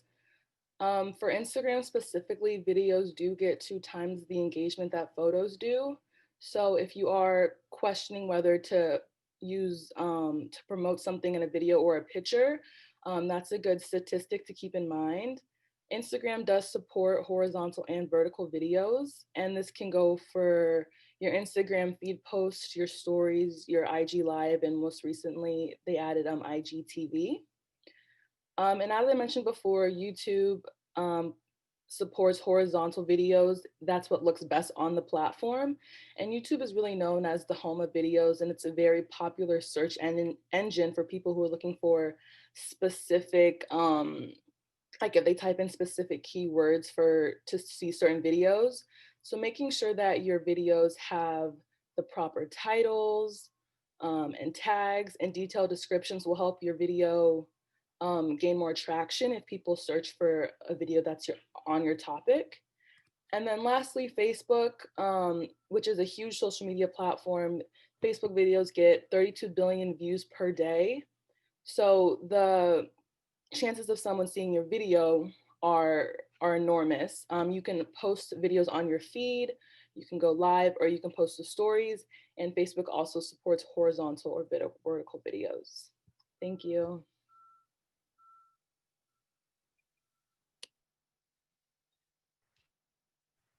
And next we have Abby talking about setting up a content calendar. Hi, everyone. My name is Abby. I am a senior at Marist, and this is my first semester interning with the Center for Social Media, but it's been such a wonderful experience, and I've learned so much from Dr. Damiano as well as the other interns. So I'm going to be talking a little bit about setting up a content calendar.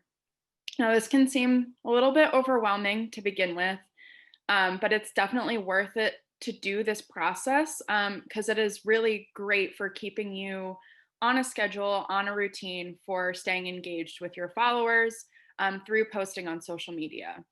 So again, content calendars help you establish this routine for posting on your social media accounts. And by establishing a routine for posting, you never have to wonder or worry about what content you're going to post on any given day of the week or in the future. So on the next slide, I'll get a little bit into the steps for creating a content calendar. So for us in the Center for Social Media, we use a content calendar to establish relevant themes for posting throughout the week. So, you know, we have these different themes. So one theme that we do is Motivational Monday. So we just post a motivational quote on our social media account with a caption, typically geared directly towards Marist students because that is our target audience. But you can come up with a motivational quote that fits your target audience and what your organization is doing.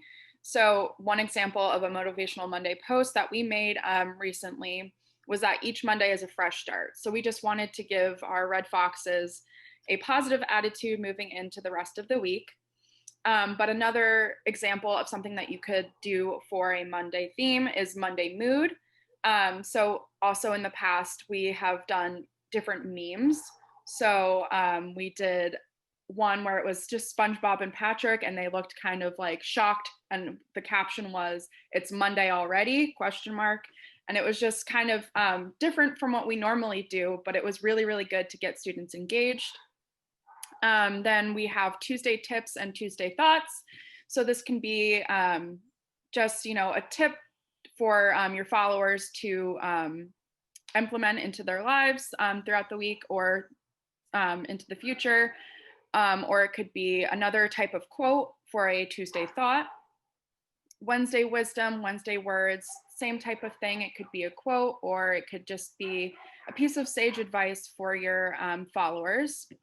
Throwback Thursday is one that is very popular on our social media accounts. So we feature Marist alumni on our Throwback Thursday posts, but it could be featuring different initiatives that your business has taken in the past or different events to kind of highlight what came from those events.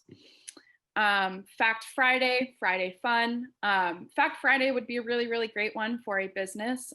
You could talk about different statistics that have to do with your industry or your business in particular. Again, it's really just whatever works for your business, whatever you think would be beneficial. It's just coming up with these themes that you can kind of fall back on if you are having issues with keeping a consistent posting schedule.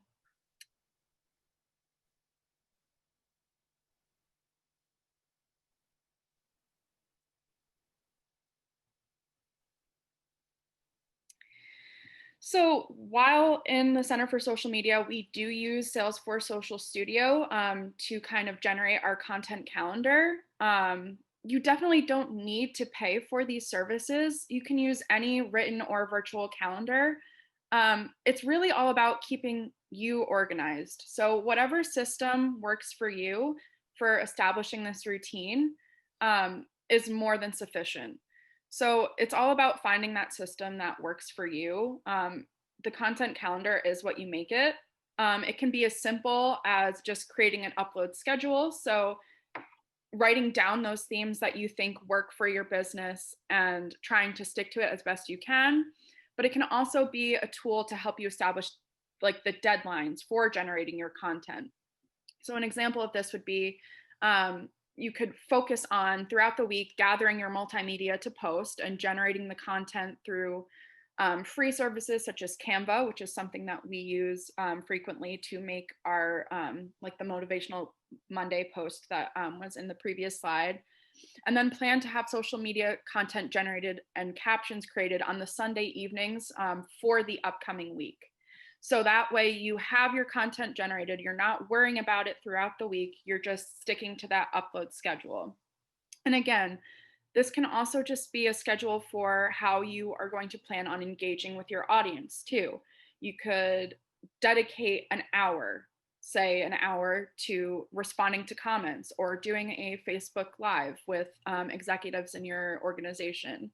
It's really all about coming up with that schedule, that routine for staying engaged with your audience. That's really all it is. It's very simple. It is what you make it. Thank you.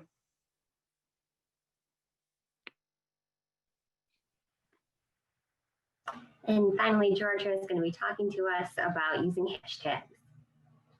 Hi, my name is Georgia Woodcock. I'm a sophomore from Marist, and today I'm going to talk to you about one of the easiest ways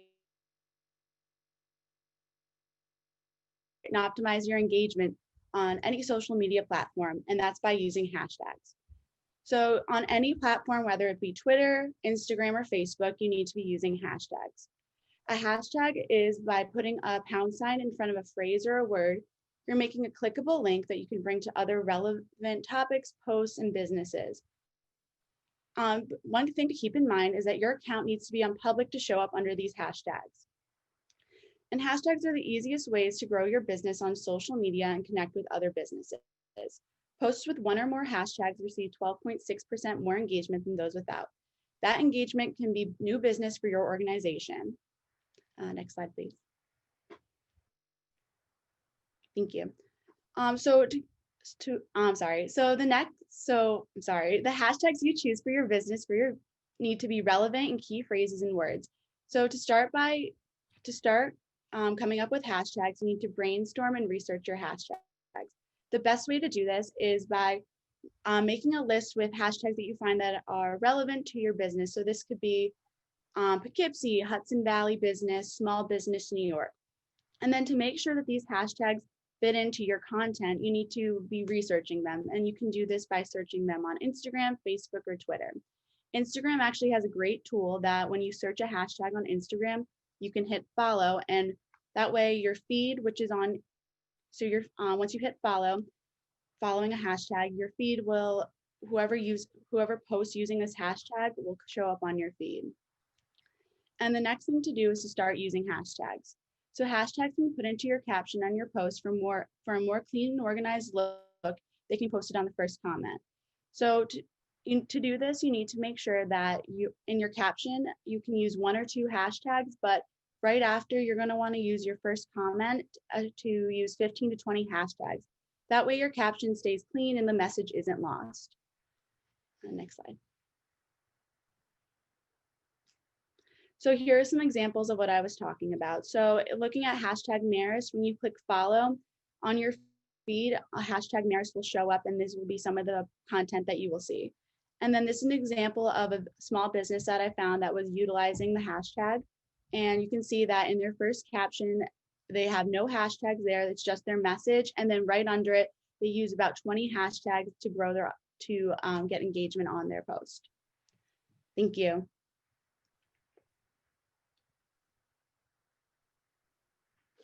Great, and thanks to all the interns for doing such an awesome job and sharing tips. So we just wanted to pass along the contact information for our center. So if you would like to work with us going forward and for us to take you on as a client, please reach out to me and we could talk with you, touch base, and provide some recommendations for moving forward.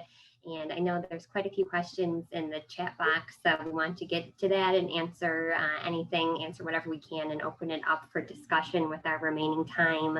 But certainly Marist has an extensive internship program. So if you were looking to have your own intern, all of these students certainly are wonderful. So you might be interested in working with some of them one-on-one and having them in-house for you. So once again, you could reach out to me, and I could also connect you with our internship coordinator through our School of Communication and the Arts if you were looking to get an intern for your specific organization for a semester coming up. But in the meantime, we will open it up to Q&A, and thank you for your time. And I will stop the screen sharing here.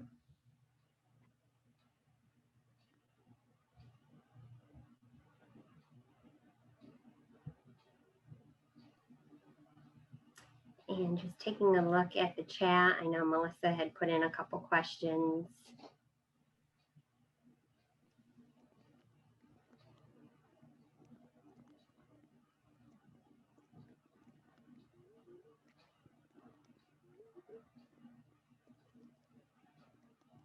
And let's see, there was a question about, I'm just jumping in here and then I'll go back, but the best time of day to post on Facebook. If any of the students would like to chime in there, and certainly it depends. I think that's the short end of the answer, but I'll let the interns start going on that while I'm reading through some of the other questions. On Facebook, you should be posting about 2 times a day. And in the morning, you should be posting with something that's about quote, something to get the morning started, start engaging your audience. Later in the day, if you had an article you wanted to share or something that is exciting going on in your organization, you should be sharing later in the afternoon. I would do this within business hours, so no earlier than 8 o'clock and then no later than about 4 o'clock in the afternoon.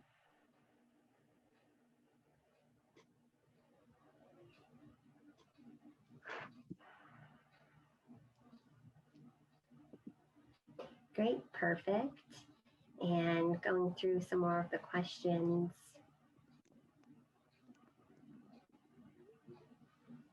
In terms of length for the videos, there was a question about how long they should be.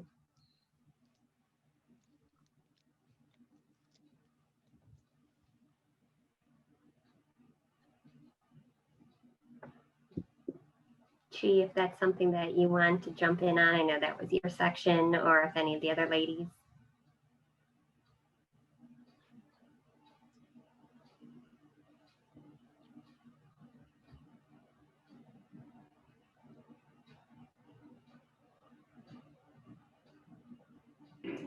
Okay. I would say it depends on the content of the video. If you're posting like a short ad or a short promotional video, 30 seconds to a minute. But if the content is like an interview or you're shadowing someone, or like the video contains more content, then I think keeping it under 5 minutes. I know people, like especially on social media, are so quick to just like swipe through stuff. So if your video is longer, you want to make sure that the content is engaging the entire time through. Great, thank you. And a question we had in the chat box was, when negative experiences are placed on social media pages, should you respond, ignore, or delete?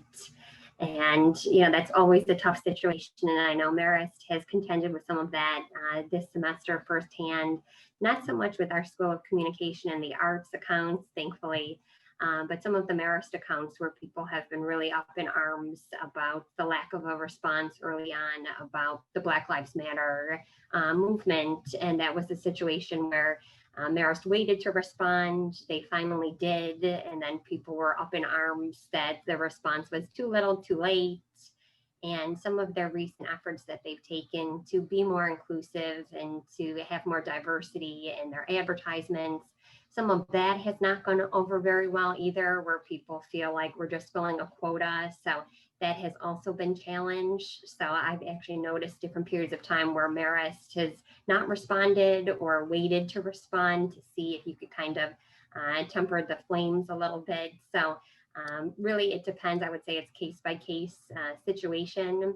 And you ultimately want to vet anything that you're going to put out through people on your team, because even if you think it seems totally innocent and totally neutral, you don't know how that can be misinterpreted. And even if it's a situation where you're going to delete that post, someone will have it saved somewhere where it can certainly come back to bite you and turn into a situation where you've got a social media crisis on your hands at that point.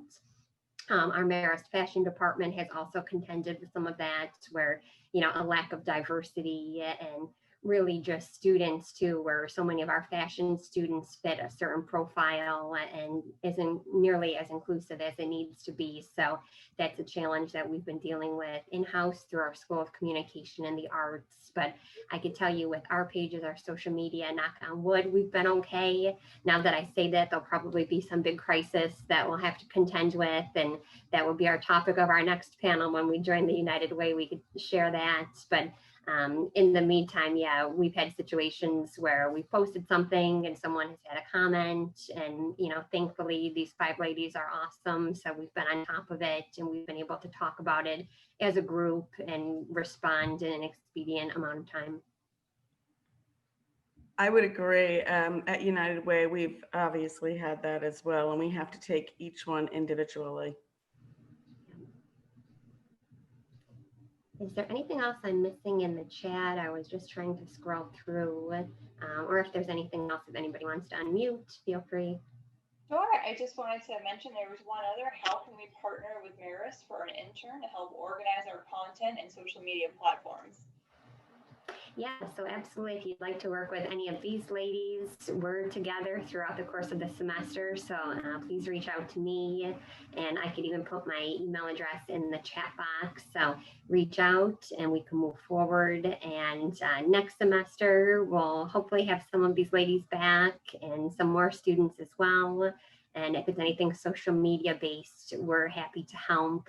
As I said, we also have that internship program at Marist where it's not just communication students. So if you were feeling like you needed a business student or, a student from management or from psychology or whatever discipline that's applicable to your industry, we have internship coordinators. So I can put you in touch with those folks.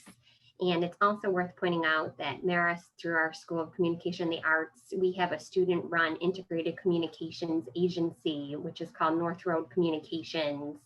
And that student-run, where we have students who work with local clients in the community.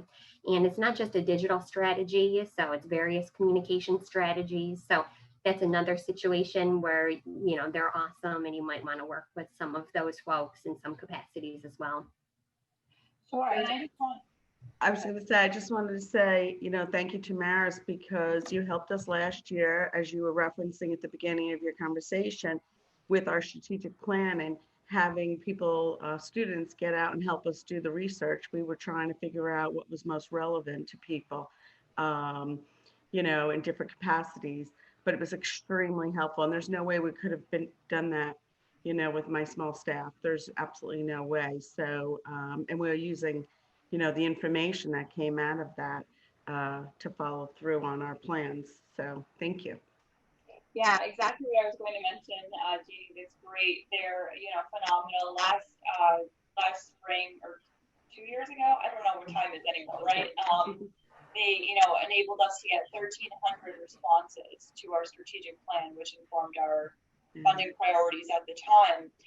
And like Jeannie said, we found some really relevant data that they were able to unearth when they were going through our social media platforms, which, helped us do some, some self-actualization and self-reflection and see that, unfortunately, the majority are following, are a little bit older. So we are trying to make more inroads with our, Generation Z, right? Now it's not about the millennials, now it's about Z. So, but my question is, I'm sure that we're not the only ones, right, that don't have, as much identity with the younger generation. For those of you that are on today, they're right here, ready to take your questions. And I'm totally going to, put you on the spot, even though it's the first time we're meeting. But if any of you have any questions, for our expert panel of Z generation, and, as Dr. Damiano said, known for being very tech savvy and social media, interested. So I don't know, if anyone I'll unmute you if you have any questions. I just want to make sure that you have an opportunity to find out how your organization can, improve that access to the younger generation. And what you said earlier, we do depend on kind of our employees who are a little younger because we think they do have the expertise and the most current knowledge of what's the next thing that's happened. I mean, I don't even know if I have TikTok or not, but apparently I need to. That's what I know. That's it's like keeping up with them all. So I always kind of go to my younger employees. Yeah, and it's so funny that you mentioned that because that's something that the six of us have been talking about quite a lot this semester. And, right now Marist does not have a designated Marist official TikTok. And in the spring, we were working with the folks in marketing and communications, and they were relying on our team because they just had no idea where to begin. And, the staff, they're not dinosaurs. They're not, in their 90s. They're relatively young too, but it's just that for something like that, we are so dependent on people in their 20s. So that's something that the ladies have been working on that hopefully will be rolling out soon. And, our plan for that was just to have content before we actually start directing people to TikTok. You don't want to direct people to our account and there'll be nothing there. You want to have some content ready to go. So the whole idea of embargoing that and having it ready, so then once your site does go live, there's already so much for them to see and engage with. Yeah, that's a great point. And we do have another question in the chat box from James. Is there any clear racial and or economic divergence in social platform usage? I don't know if you have that data. Yeah, and I mean, from social media data that I've looked at, we show that Twitter tends to be a platform where a lot of minorities are using it heavily. Colloquially, a lot of people have talked about Black Twitter. And, I can't speak to that because I'm, of course, a white woman. So I obviously can't speak for, diverse voices. So I'm just limited in the studies that I've seen. But certainly when you are posting images, we need to be thinking about diversity. And when we're having engagements with people, we need to know that not everybody is coming from that background of us. And that's where, like I said, Marist has gone into some difficult territory, because assuming that it's all, high SES, white kids coming to the school is incorrect. And that has caught them into some hot water. Is there anything that the students would like to add to that?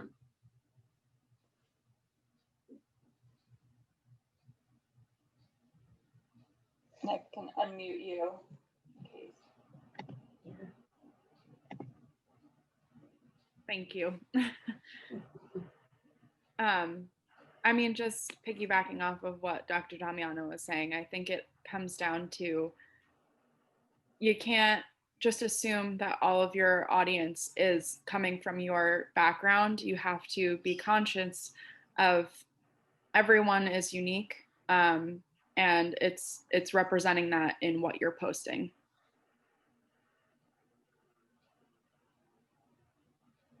Thanks. Do we have a final question? I can either unmute you, or if you have anything you want to add in the chat box, and then I'll just open it up back up to Dr. Damiano and her team for any final comments.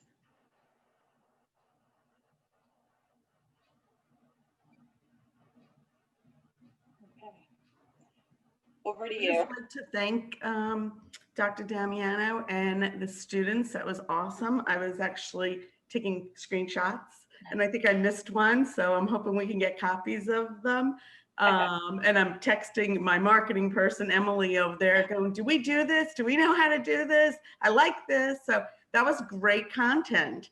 So hopefully we'll make those slides available, because, it's great to listen to it, but I know for us, those of us that aren't as proficient with it, we're going to go back and try to look at the steps. So that would be great. But thank you very much. It was very informative. Thank you so much for having us. It was a great opportunity. And like I said, to be able to have this audience and to be able to talk to, people from various industries here in the local community, it's kind of nice. And that is the silver lining here in the pandemic, that maybe this event would not happen if it was in person. We would have been limited for how long we could stay. And now we've all kind of slowed down a little bit, and we have the day to kind of sit here on our computers and interact with each other. So it's really nice. And like I said, for students to have the opportunity, we're grateful that, these local organizations will give us the time to talk with you. And we've run into situations in the many years I've taught at other institutions where organizations have looked down upon students and have not valued their input. And we've had so many great experiences through our connections here at the United Way, where, students literally get a seat at the table and their viewpoints are respected. So we're grateful for that. And we'd love to chat with any organization to help you with your strategy, because it's not one size fits all. It's a multi-pronged approach. And we'd love to help discuss strategies.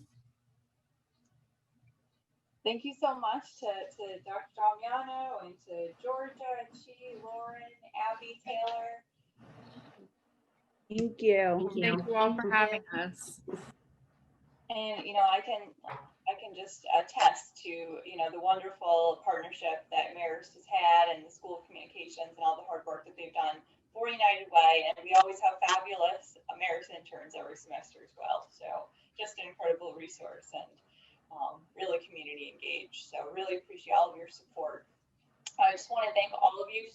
for your incredible remarks and insights.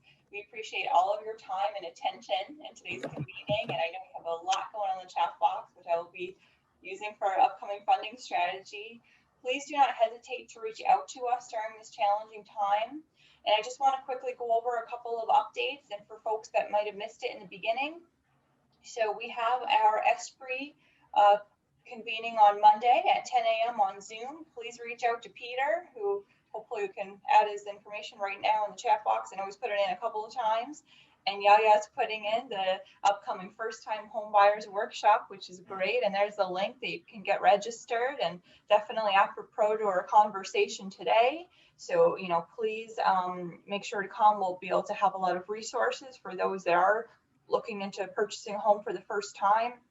We also have our ALICE survey, which I know Emily's been sharing as well in the chat box. It only takes 10 minutes. Please share. We're doing a statewide survey with the United Way of New York State. So it's really important that we get that data. So we really love for all of you and the families that you serve to be able to participate. Our Holiday Helping Hand applications, again, are due tomorrow. So please make sure to get those in. And if you have any questions, you can reach out to Rebecca. We also have our weekly days of sharing that Rebecca can help assist you schedule a pickup with you. And of course, all of those school supplies and our upcoming holiday gift drive, lots going on, even though we're virtual for sure. I think those are all the ones that I wanted to go over. I also just wanted to mention, if your organization is in need, we still have our COVID relief fund. You can send us a request for up to $500 for basic essentials, for food access, for PPE, to make sure that you're able to safely reopen. We know that's such a, you know, challenging time. And, you know, if you're not able to resume your services, then people aren't getting the help they need. And I also just wanted to say, please, we'll send out our survey soon. So please let us know how we did.